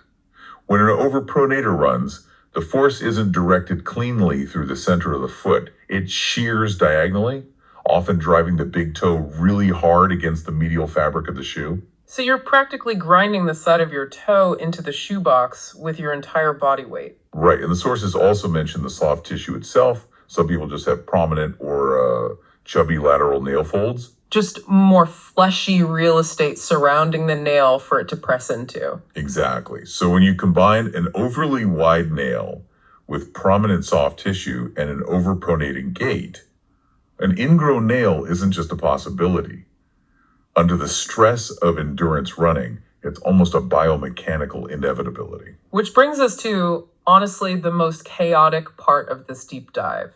Now that we understand the physics and genetics, we get to see how runners attempt to fix it themselves. This is where it gets scary. Seriously, the disconnect between biomechanical science and these locker room remedies is genuinely shocking. Well, endurance athletes have this deeply ingrained ethos of self-reliance, right? If they can fix a torn hydration pack with duct tape on the trail, they assume they can fix an embedded toenail with whatever bathroom tools they have laying around. And that leads to interventions that are clinically useless at best and medically catastrophic at worst. Absolutely catastrophic. The ultimate example of this from the sources is the V-cut myth. I have heard this advice casually thrown around at trailheads for years. Oh, it's everywhere. Right, so the theory goes, if you have an ingrown toenail digging into the sides of your toe, you take your clippers and cut a deep V shape right into the center of the top edge of the nail. Right, I've seen people do this. And the supposed logic is that this gap relieves the pressure and somehow forces the nail to grow inward toward the center to fill the gap, basically pulling the edges out of your skin. It is a remarkably pervasive myth, and it demonstrates a total fundamental misunderstanding of human cellular biology. I mean, it does absolutely nothing to fix an ingrown nail. So wait, explain the actual mechanism of nail growth then, because clearly the V-cut theory gets it entirely backwards. Think of your nail like a train on a track. The tip of your nail, the part you actually cut, is just the front car of the train. It is composed of dead, hardened keratin cells. Okay, just dead material. Right. You can alter the shape of that front car all you want. You can cut a V into it, you can paint it, file it, but it has absolutely zero effect on where the train is originating from or the direction the tracks are pointing. Because the growth doesn't happen at the tip. Exactly. Nails grow unidirectionally from a localized region of highly active tissue called the germinal matrix. And where is that? This matrix is located all the way back at the base of your nail, tucked entirely underneath the cuticle and the skin. The germinal matrix is where cell division actually occurs. As new cells are produced, they harden into keratin and physically push the older cells forward. So trying to change the growth direction by cutting a V in the tip is like trying to steer a train by bending the front bumper. That's a perfect way to put it. It completely ignores the fact that the station producing the train is still firing it straight ahead on the exact same curved tracks. Right. It is clinically useless for addressing the lateral pressure at the base. But what it actually does do, however, is structurally compromise the distal edge of the nail plate. You're weakening the nail. Yes. By cutting a notch into the center, you create a focal point of weakness. When that weakened nail repeatedly strikes the top of your shoe, it drastically increases the risk of distal nail splitting. Where the nail physically cracks right down the middle? Exactly. And that invites a whole new set of fungal and bacterial complications. So the V-cut is a complete bust, which leads to the actual clinically approved science of proper trimming. Because the podiatry sources are incredibly rigid about this. You don't get creative. No, you do not. You trim the nail straight across, you never angle the clippers down to round out the corners, and you leave a paper-thin white edge about 1 millimeter longer than the skin of the toe pad. That 1 millimeter rule is the critical mechanical barrier. Many athletes, when they first feel the pinch of a nail nearing the skin edge, they make the fatal error of assuming shorter is better. Right, they think if I cut this nail all the way back to the nub, it can't possibly reach the skin to become ingrown. But the sources explain that cutting it too short actually triggers the exact mechanism that causes the worst, most deeply embedded ingrown nails. Wait, why is that? How does cutting it short make it worse? You have to view the nail plate not just as a hard protective shield, but as a mechanical depressor. The physical presence of the nail extending over the edge of the toe acts as a downward force, keeping the fleshy toe pad flattened and in place. Oh, I see. So when you cut the nail too short, way back past the skin line, you remove that downward depressor. Exactly. And now think about the environment of a running shoe. You pull on a tight elastic sock, you lace up a shoe, you put your entire body weight onto the forefoot. And without the hard nail there to hold the tissue down. All of that pressure forces the soft, fleshy toe pad to bulge upward. It swells and elevates directly over the front of where the nail used to be. You've essentially built a wall of soft tissue directly in front of the nail's growth path. Yes. So over the next few weeks, as that slow-moving train of keratin pushes forward from the germinal matrix, it doesn't glide over the top of the skin. It slams directly into that elevated wall of flesh. It has nowhere to go but upward and forward, slicing straight through the soft tissue. By cutting the nail too short to prevent an ingrown nail, you have biomechanically guaranteed one. That is wild. And we also have to talk about the physical tools being used. Because it's not just how you cut, it's what you cut with. Tool choice is massive. The Cleveland Clinic and other podiatry guidelines specifically call out the standard, cheap fingernail clippers. You know, those little lever action ones you grab at the grocery store checkout. Yeah, standard lever clippers are engineered for the relatively thin, flat keratin of a fingernail. When you apply them to the thick, dense keratin of a toenail, especially an endurance athlete's toenail, the mechanics fail. Because runners' nails get thicker, right? Right. They undergo hyperkeratosis, which is a pathological thickening from years of repetitive shoe trauma. So those standard clippers, they don't actually slice the nail. The sources state they crush it. They apply blunt compressive force until the structural integrity of the keratin simply snaps. And this snapping leaves jagged, microscopic splinters and sheer tears along the edge of the nail. That sounds like a disaster waiting to happen. It is. Those jagged edges act like microscopic saw blades when they come into contact with the lateral nail fold. You really need heavy-duty podiatry nippers that utilize a bypass cutting action to create a clean, uniform slice. And critically, you must disinfect them with 70% isopropyl alcohol. Always.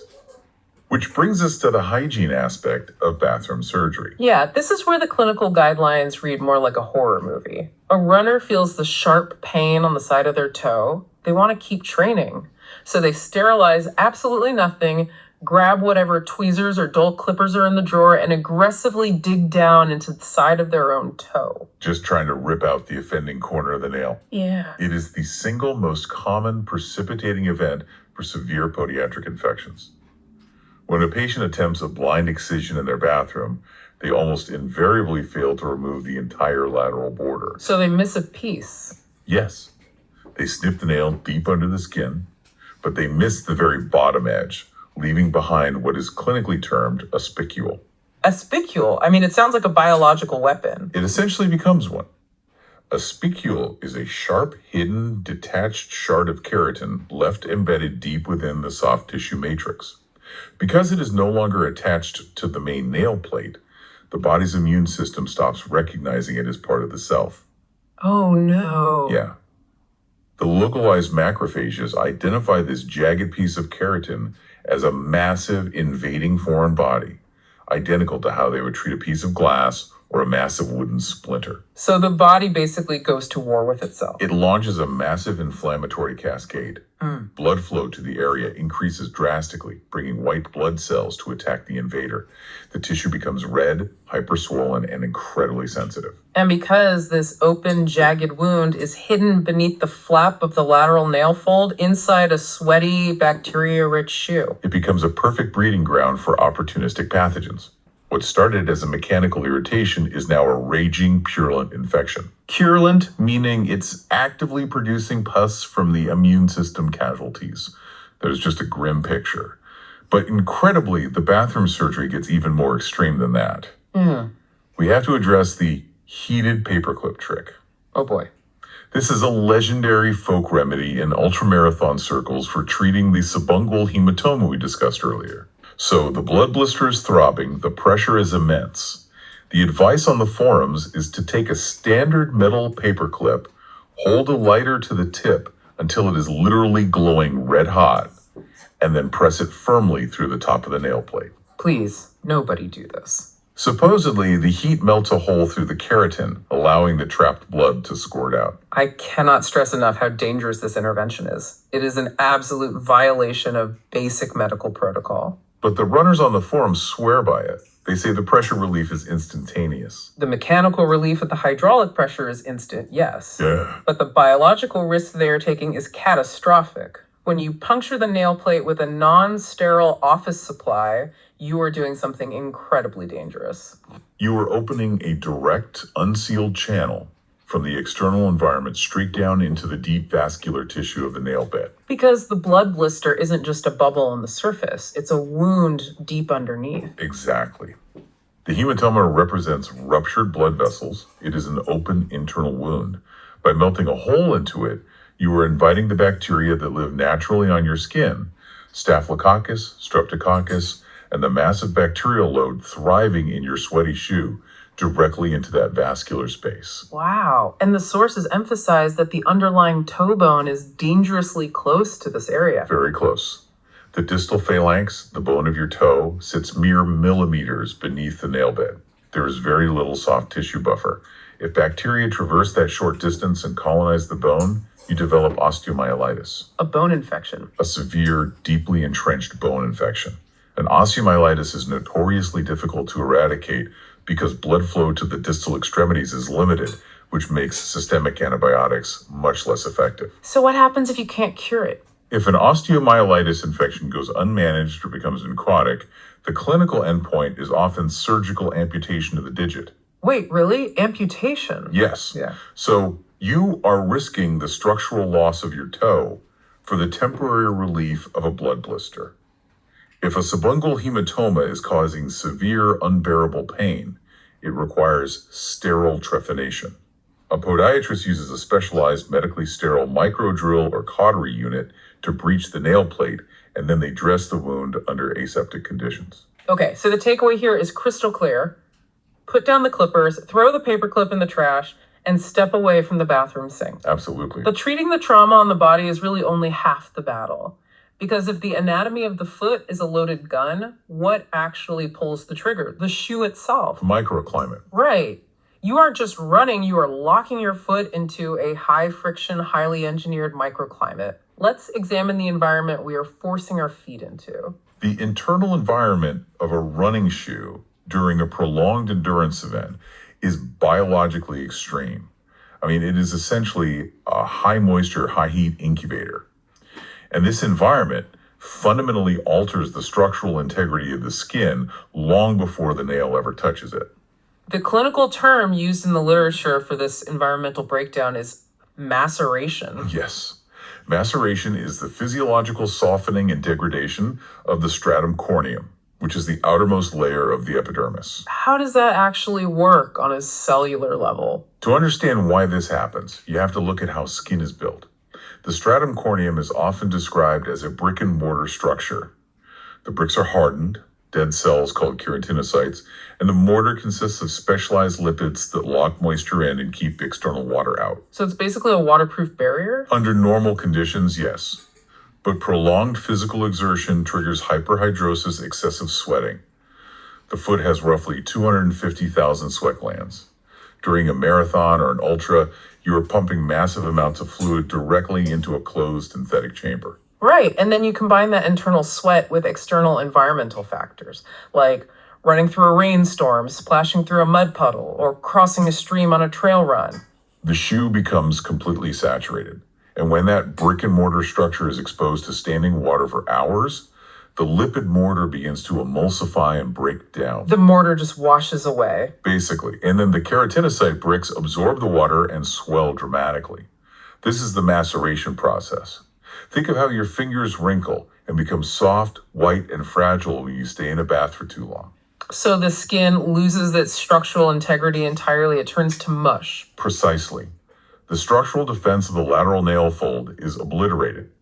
The skin becomes so hyperhydrated and soft that even a perfectly trimmed, completely healthy nail plate can easily slice right through it during the normal pistoning motion of running. And once that barrier is sliced open, you have an open wound inside an incubator. Exactly. The warm, dark, and humid interior of the shoe is the absolute perfect medium for bacterial and fungal pathogens to colonize the breach. So we obviously can't stop our bodies from sweating completely while running. What is the practical intervention for this microclimate issue? The primary intervention is aggressive moisture management, and that starts with the fabric resting directly against the skin. You must completely abandon cotton socks. Because cotton is hydrophilic, meaning it loves water. Right. Cotton fibers chemically bind to water molecules. They absorb the sweat, hold it tightly against the stratum corneum, and stubbornly refuse to dry. You're essentially wearing a wet sponge. Gross. It is.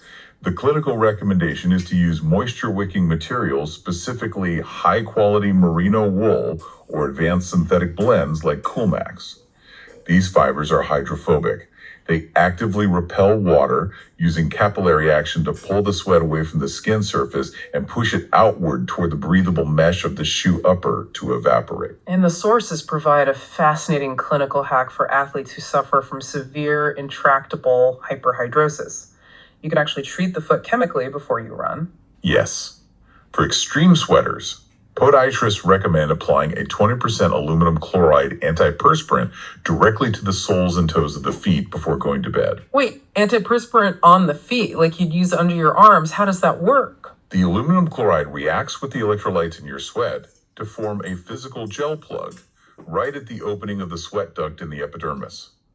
By applying it at night when the sweat glands are least active, the plug has time to set perfectly. Oh, that is smart. It is. It drastically reduces the volume of internal moisture generated during the run the next day, significantly lowering the risk of maceration. That is an incredible tactical advantage. Now, let's look at the outer layer of this microclimate, the shoe itself. Because the podiatry guidelines point out a critical error most athletes make. Standard street sizing protocols completely fail endurance athletes. They absolutely do. If you buy a shoe that fits perfectly at 9:00 a.m. while standing in a sporting goods store by mile 18 on a Saturday long run, that shoe is actively strangling your foot. And that strangulation is due to the physiological realities of prolonged exertion. During a long event, your foot undergoes significant fluid retention, clinically known as dependent edema. Explain the mechanics of that swelling. Where is all this fluid coming from? Two primary factors. First, vasodilation. As your muscles demand more oxygen, your blood vessels expand to deliver it. The sheer volume of blood in your lower extremities increases. Okay, that makes sense. Second, gravity and repetitive impact.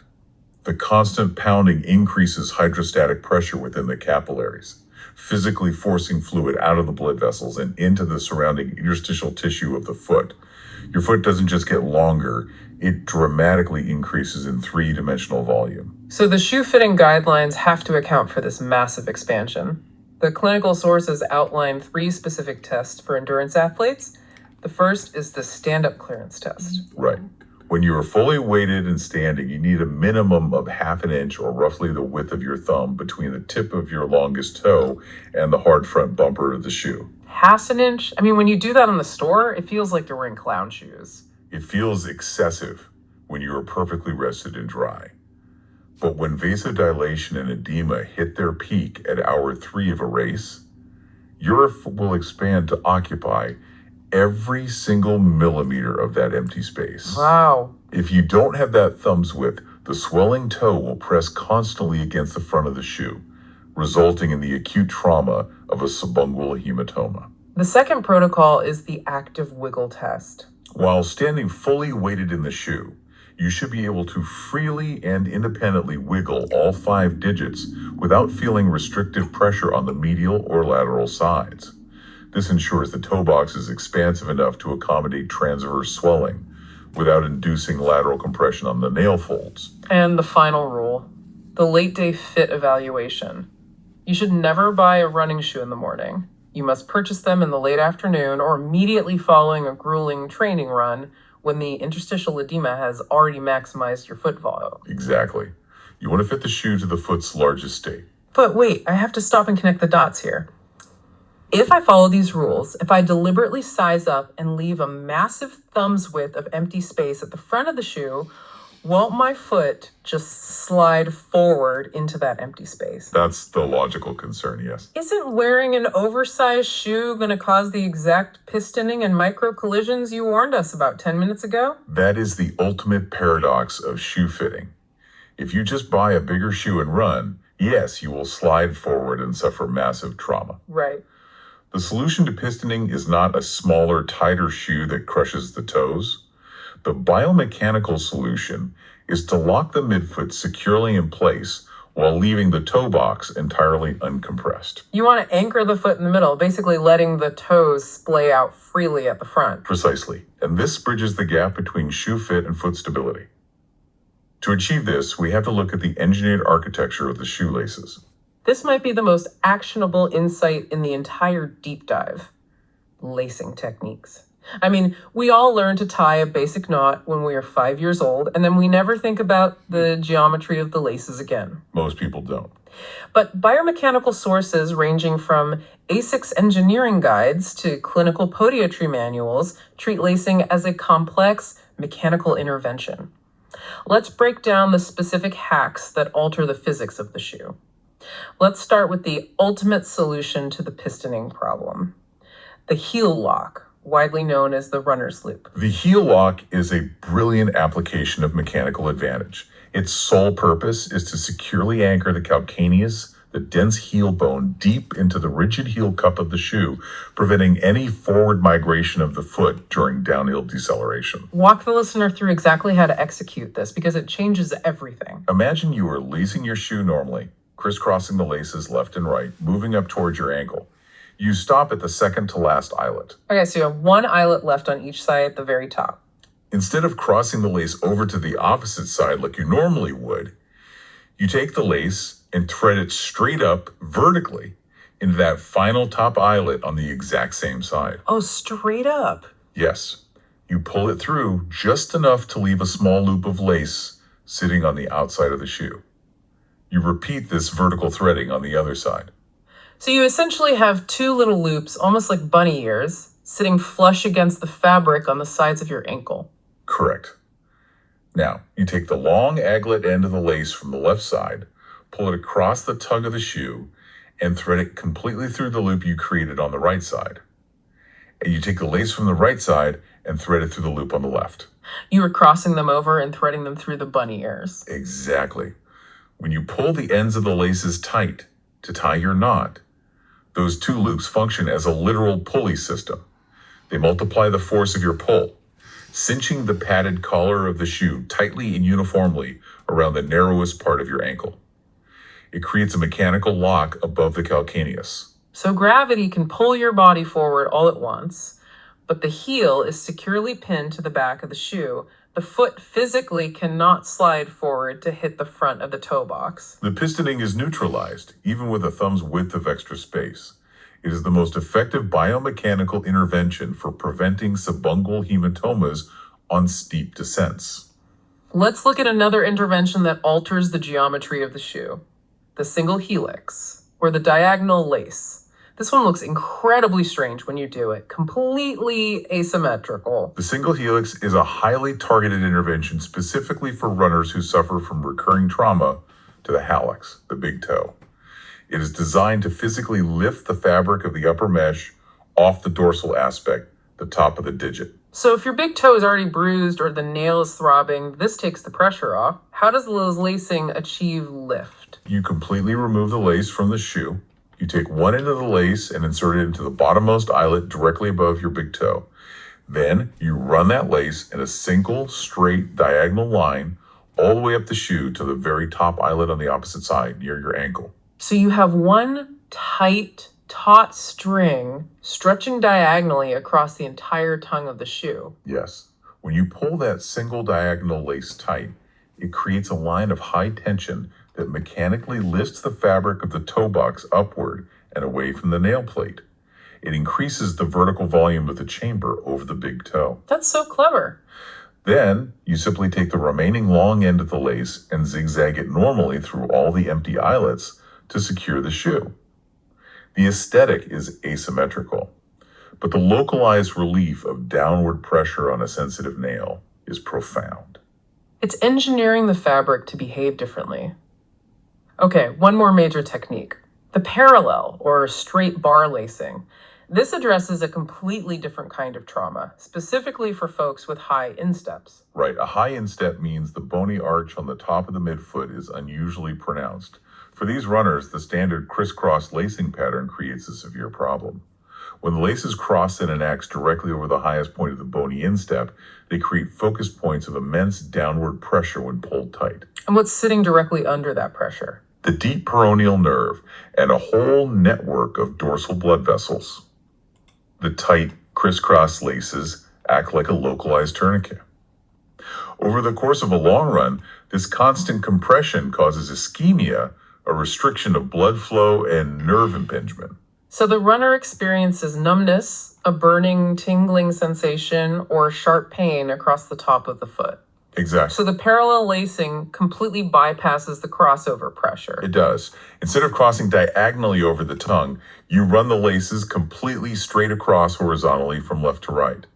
To move up to the next row, you thread the lace vertically underneath the fabric, skipping the alternate eyelet, and then straight across again. So visually, it just looks like a ladder of parallel horizontal lines going up the shoe. There are no X crossovers pressing down on the nerves. The horizontal bars distribute the compressive force evenly across the lateral and medial margins of the shoe, pulling the upper tight without crushing the vulnerable neurological architecture in the center of the foot. And for runners who have the exact opposite problem, a very low volume, flat foot, the sources mention a brilliant, incredibly cheap hack.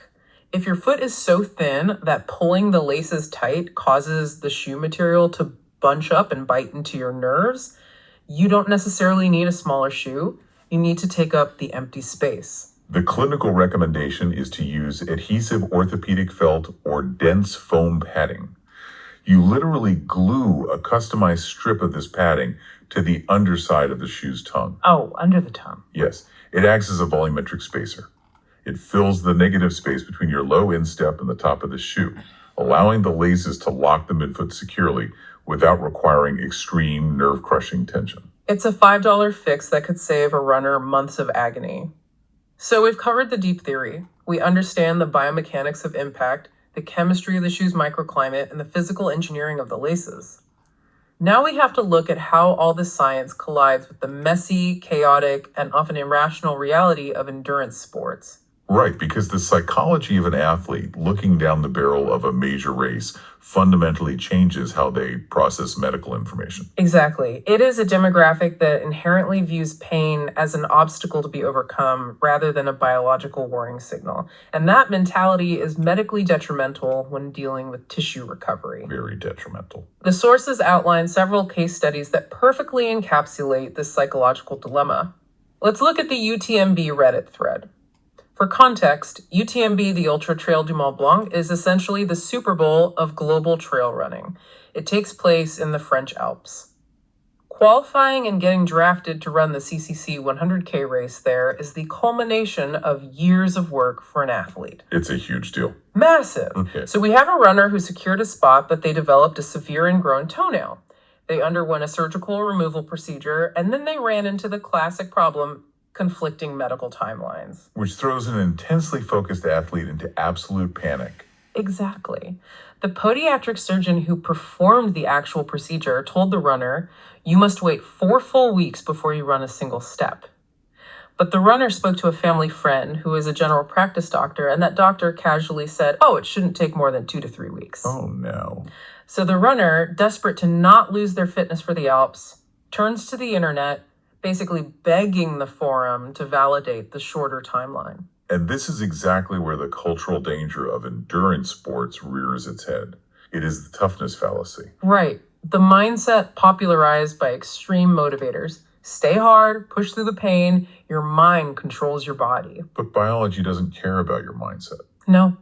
But the forum provided an incredible reality check from a user named UltraFootDoc, an actual podiatrist who runs ultramarathons. They directly attacked that cultural mindset. So let's break down the biology. If the podiatrist says wait 4 weeks, what is physically happening inside that toe that makes the 2-week timeline so destructive? It all comes down to the formation of granulation tissue. When the surgeon excises the border of the nail and the infected skin, they leave behind a raw, open matrix wound. The body immediately attempts to repair this crater. It begins synthesizing granulation tissue from the bottom up. What exactly is granulation tissue? It is a specialized, highly active matrix of new connective tissue and microscopic, newly formed blood vessels, a process called angiogenesis.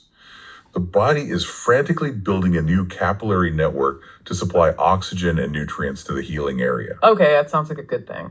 It is, but here is the critical limitation.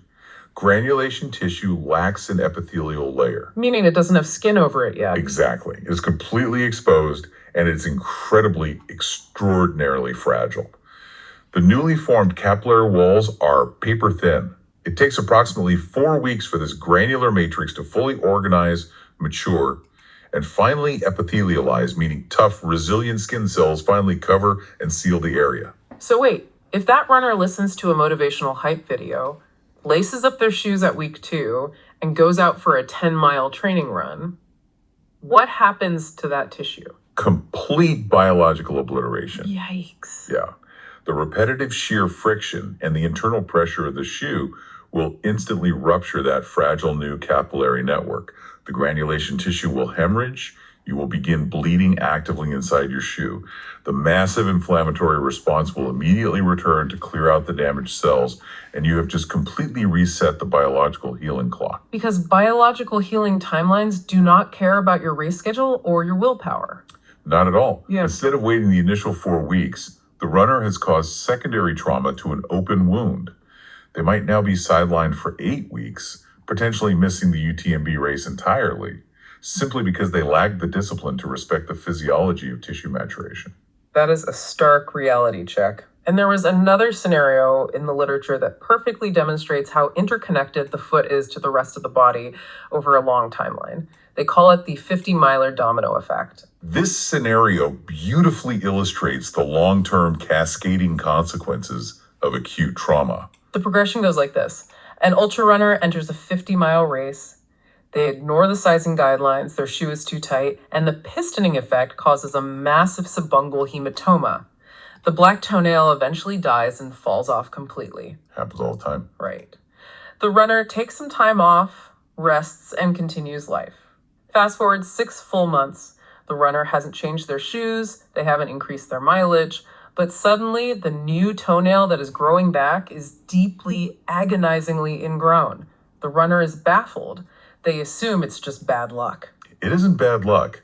It is the predictable mechanical result of nail regeneration kinetics and soft tissue behavior. So wait, if the old nail acts as a mechanical shield holding the skin down and you lose it, that means for 6 months, there's nothing stopping the toe pad from just swelling upward into the empty space. Oh, right. That is exactly what happens. We have to look at the timeline. Toenails grow at an agonizingly slow rate on average, about 1 millimeter per month. It typically takes an entire 12 to 18 months for a hallux nail, the big toenail, to fully regenerate from the germinal matrix all the way to the distal tip. So for over a year, the mechanics of the toe are fundamentally altered. Yes. When the dead nail falls off after the 50-miler, the mechanical depressor function is gone. Over the subsequent months, as the athlete walks, runs, and bears weight, the upward ground reaction force pushes the fleshy toe pad upward. And without the nail holding it down? Without the keratin shield holding it down, the tissue undergoes hypertrophy. It physically enlarges and thickens, elevating significantly above the plane of the nail bed. So for 6 months, this tiny, fragile new nail is slowly creeping forward from the cuticle, a millimeter at a time, completely unaware that the landscape ahead has changed. And when it finally reaches the distal end of the toe half a year later, it doesn't find a smooth path over the skin. It hits a literal wall of hypertrophy flesh. The new nail is forced to plow directly into the elevated soft tissue, creating a severe, structurally induced ingrown toenail. And the cascading effect doesn't stop at the toe, does it? The sources emphasize the kinetic chain. If you are a runner dealing with a painful, throbbing toe for 6 months, your body is incredibly adept at avoiding pain. It creates an antalgic gait. This is a subconscious pain avoidance alteration in your biomechanics. You start limping without realizing you're limping. Exactly. You subconsciously shift your weight laterally to avoid putting pressure on the painful big toe during the toe-off phase of your stride. Yeah. But when you shift your weight laterally, you alter the mechanical load on the ankle joint. And the ankle compensates. Right, which changes the angle of stress on the knee. The knee tracks improperly, which alters the leverage and load demands on the hip flexors and the gluteus medius. It travels all the way up the leg. Before you know it, you are sitting in a physical therapy clinic diagnosed with severe iliotibial band friction syndrome, or chronic hip flexor tendinopathy. The therapist is massaging your hip, but the root cause of the mechanical failure traces all the way back down the kinetic chain to an untreated structural anomaly in your toenail. Everything is connected. Wow. So given the high stakes of these injuries, what is the protocol when you are in the middle of a massive training block and you feel that dreaded hot pinch of an ingrown nail starting on the lateral fold?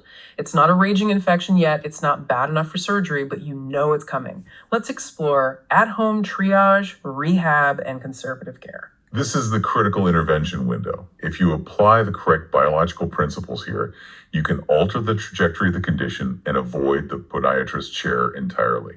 The sources outline very specific hydrotherapy formulations. They make it clear this isn't just soak your foot in warm water to feel better. There is actual targeted chemistry happening. Let's break down the mechanics of the 3 primary soaks. First, the absolute classic, the Epsom salt soak. The guideline is 2 tablespoons of Epsom salt per quart of warm water. What is the actual chemical mechanism here? The mechanism relies entirely on the principle of hypertonic osmotic draw. Epsom salt is scientifically known as magnesium sulfate. When you dissolve a high concentration of magnesium sulfate into water, you create a hypertonic solution. Hypertonic meaning the concentration of solutes, the salts in the water, is much higher than the concentration of solutes inside the cells of your swollen toe. Correct. The cell membranes in your inflamed lateral nail fold are semi-permeable. The laws of osmosis dictate that water will naturally flow from an area of low solute concentration to an area of high solute concentration in an attempt to achieve equilibrium. So the highly concentrated salt bath actively and physically draws the excess interstitial fluid out from the swollen tissues of your toe. It is mechanically deflating the tissue on a cellular level. It's not just soothing, it's extracting the edema. That is fascinating. Okay, the second option. A mild antibacterial soak, just a dime-sized squirt in warm water. This soak focuses on altering surface tension and reducing the microbial load. The active ingredients in the soap act as surfactants.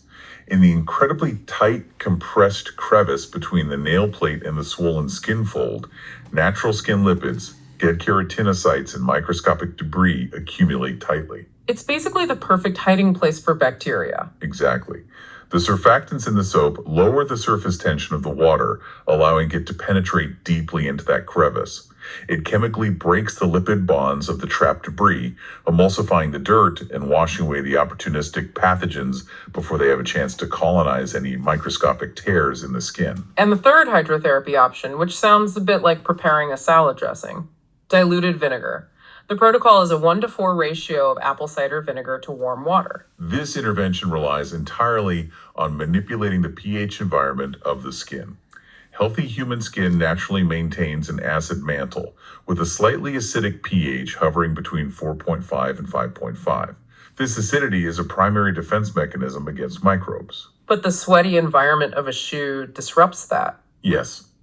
Prolonged hyperhidrosis and the breakdown of sweat can push the localized pH higher, making the environment more alkaline. Fungal pathogens, known as dermatophytes, and many strains of harmful bacteria thrive in this damp, alkaline environment. So the vinegar fixes that. Vinegar provides acetic acid. By soaking the foot in an acetic acid solution, you artificially and rapidly restore the acidic pH of the local tissue. You are actively creating a chemically hostile, uninhabitable environment that inhibits the replication of those dermatophytes. Okay, so you've executed the chemical soaks. The localized swelling is drawn out, the pathogens are cleared, and the tissue is soft and pliable. Now you have to address the mechanical problem, physically separating the sharp keratin edge from the soft tissue.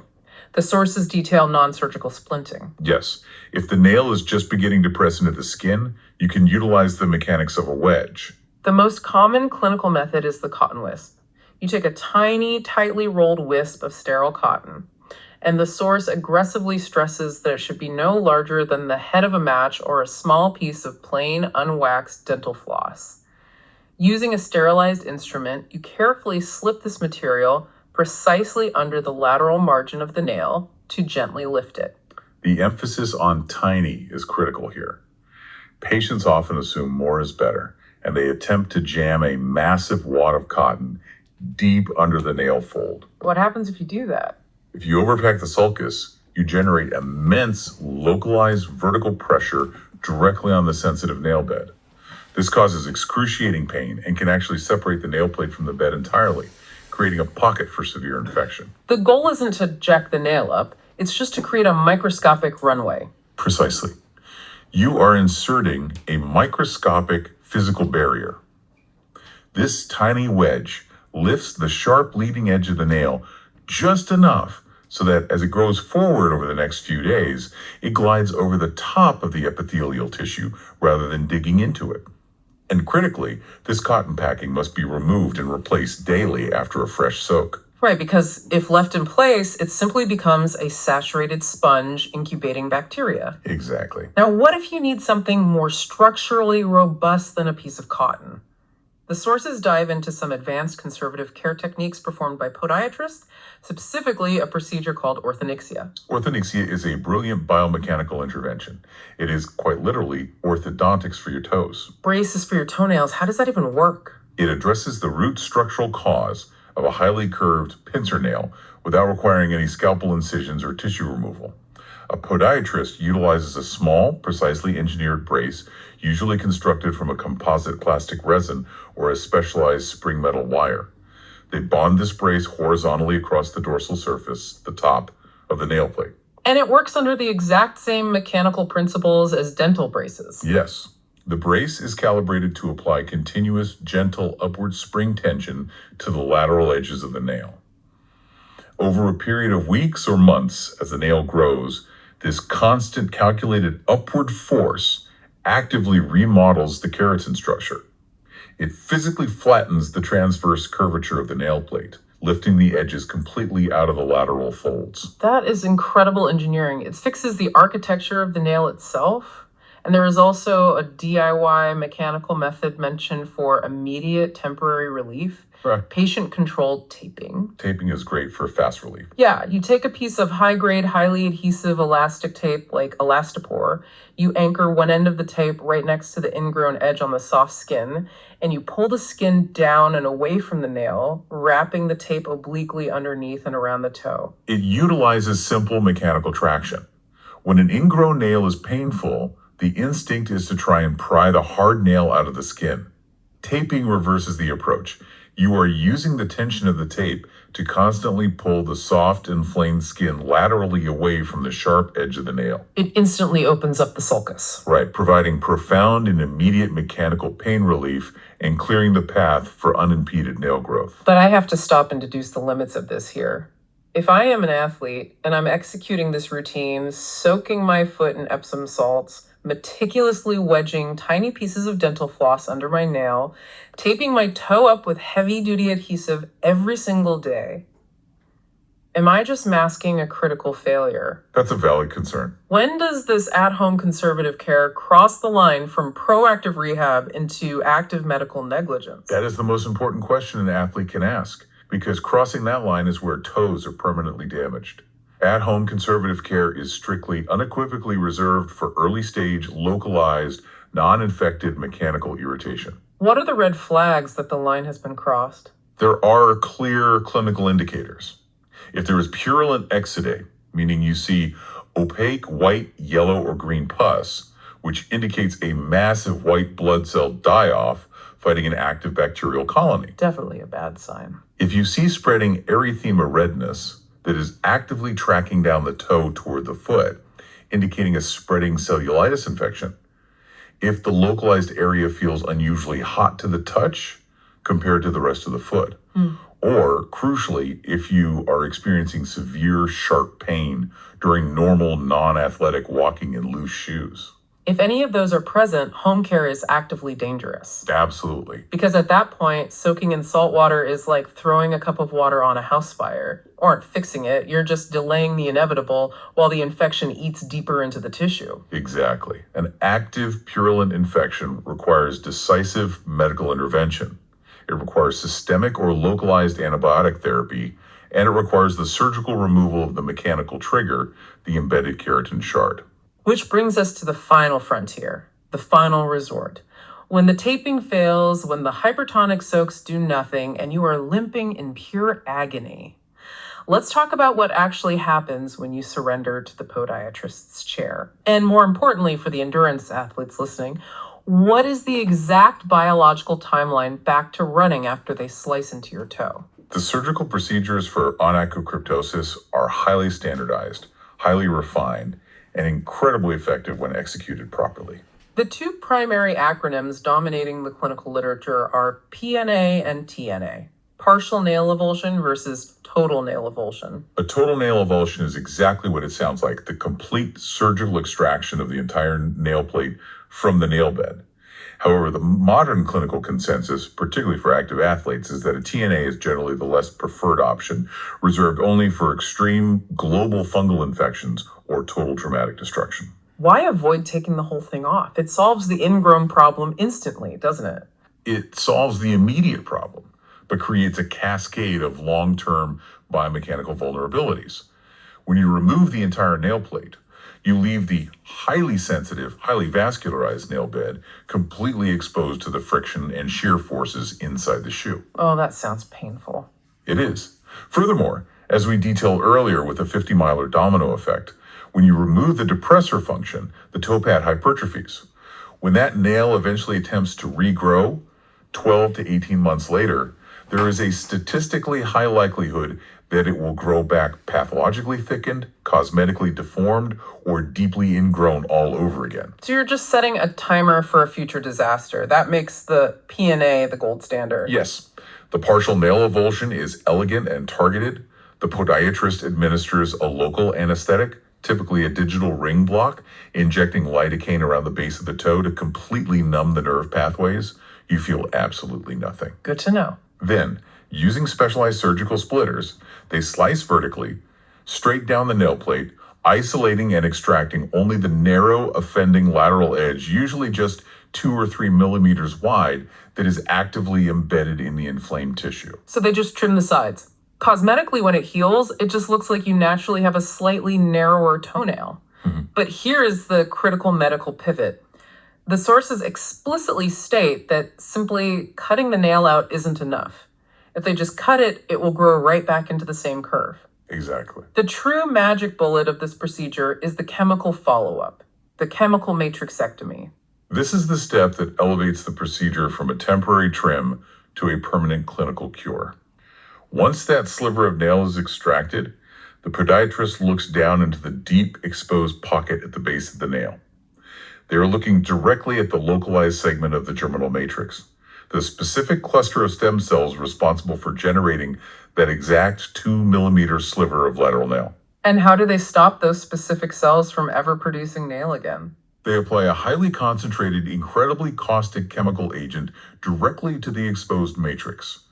The two primary agents used are liquid phenol, in a process known as phenolization, or an 80% to 90% concentration of trichloroacetic acid, known as TCA. They are executing a precise, localized chemical burn deep inside the toe. How does the chemical actually stop the growth? The application of phenol induces a process called coagulation necrosis. At a cellular level, the caustic chemical instantly denatures the proteins within the germinal matrix cells. It destroys the cellular structure and definitively halts mitosis, the process of cell division. It obliterates the train station so no more train cars can ever be produced on that specific track. Precisely. That highly specific 2 millimeter lateral section of the matrix is permanently disabled. The central, healthy majority of the germinal matrix is completely untouched and continues to produce the main nail plate normally. But that offending edge will literally never grow back. The clinical efficacy data is striking. Combining a partial nail avulsion with a phenol matrixectomy reduces the recurrence rate of ingrown toenails by 75 to 91% compared to surgical avulsion alone. It is a permanent, definitive fix. Okay, the surgery is a success. The toe is numb. The chemical burn is complete. The podiatrist wraps your digit in a massive, bulky bandage. You are a marathoner, and you have a major race in exactly 8 weeks. What is the actual biological timeline back to road running? Because we know from the UTMB story, you cannot just go run on day 3. The recovery requires a strictly phased approach, and respecting the biology of tissue repair following a chemical burn is absolutely paramount. Let's walk through the timeline. Days 1 to 2 post-operation. This is the acute inflammatory phase. The protocol is strict, non-negotiable rest. You must keep the foot elevated above the level of the heart as much as possible to utilize gravity to minimize vascular throbbing and localized edema. You should only be wearing wide, open-toed post-operative sandals. So no running at all. There is zero athletic activity permitted. Though if an athlete is desperate for movement, seated, entirely non-weight bearing upper body resistance training is acceptable. What happens during weeks 2 to 3? Because the sources note, this is the period where athletes usually panic and rush back to the clinic. The panic occurs because the surgical site begins to produce a significant amount of clear or slightly yellow viscous drainage. The athlete immediately assumes the toe has become severely infected. But it's not an infection, right? No, that drainage is the natural expected exudate resulting from the chemical burn of the phenol. As the necrotic tissue breaks down and the body flushes the site, it produces this fluid. It is a completely normal physiological response. So they shouldn't freak out. What can they do for exercise? During this window, you can carefully reintroduce low-impact cardiovascular training to maintain your aerobic base. You can swim, provided you utilize a secure waterproof barrier to keep the chemicals of the pool out of the wound. Or you can cycle, provided you wear loose-fitting cycling shoes that place absolutely zero compressive force on the forefoot. Okay, now we enter weeks 4 to 6. The wound is finally closing up. The matrix wound fully epithelializes new skin, completely covers and seals the chemical burn site. The localized tenderness and pain should be completely resolved. This is the biological green light to begin the gradual, highly structured reintroduction of running. And the sources provide a fantastic practical hack for this specific transition period. You take an old retired pair of running shoes, you take a utility knife, and you literally cut a massive hole in the upper mesh, completely opening the toe box over the affected digit. It's an ingenious athletic modification. It allows you to run while still wearing a bulky protective dressing over the toe, ensuring that there is absolutely zero friction or compressive force on the newly healed tissue. That's a great idea. During this phase, you must stick strictly to low-intensity, flat road running. You must absolutely avoid any technical trail running or steep downhill descents that could reintroduce the shear forces of pistoning. And then, once the tissue is fully matured by months 2 to 3, you are back to full training volume, steep descents, and the whole 9 yards. Now, before we wrap this up, the clinical guidelines also focus heavily on the immediate aftermath of the race itself. The marathon is over, you've crossed the finish line, you have a medal around your neck. What should you do in the first 24 hours to prevent all of the trauma we've discussed from settling in permanently? Immediate proactive assessment is critical. The worst thing you can do is go to the post-race celebration pub and sit for 3 hours in your saturated, sweaty race shoes. I think a lot of people are guilty of that. Oh, definitely. But you must remove your shoes and socks immediately. Visually and physically assess the foot for impending blisters, high friction hotspots, or the early pooling of subungual hematomas. And the classic athlete instinct here is to immediately plunge the battered feet into a bucket of ice water. But the sources push back on this. And rightfully so. You want cold water immersion for 10 to 15 minutes, but it should explicitly not be ice cold. Why is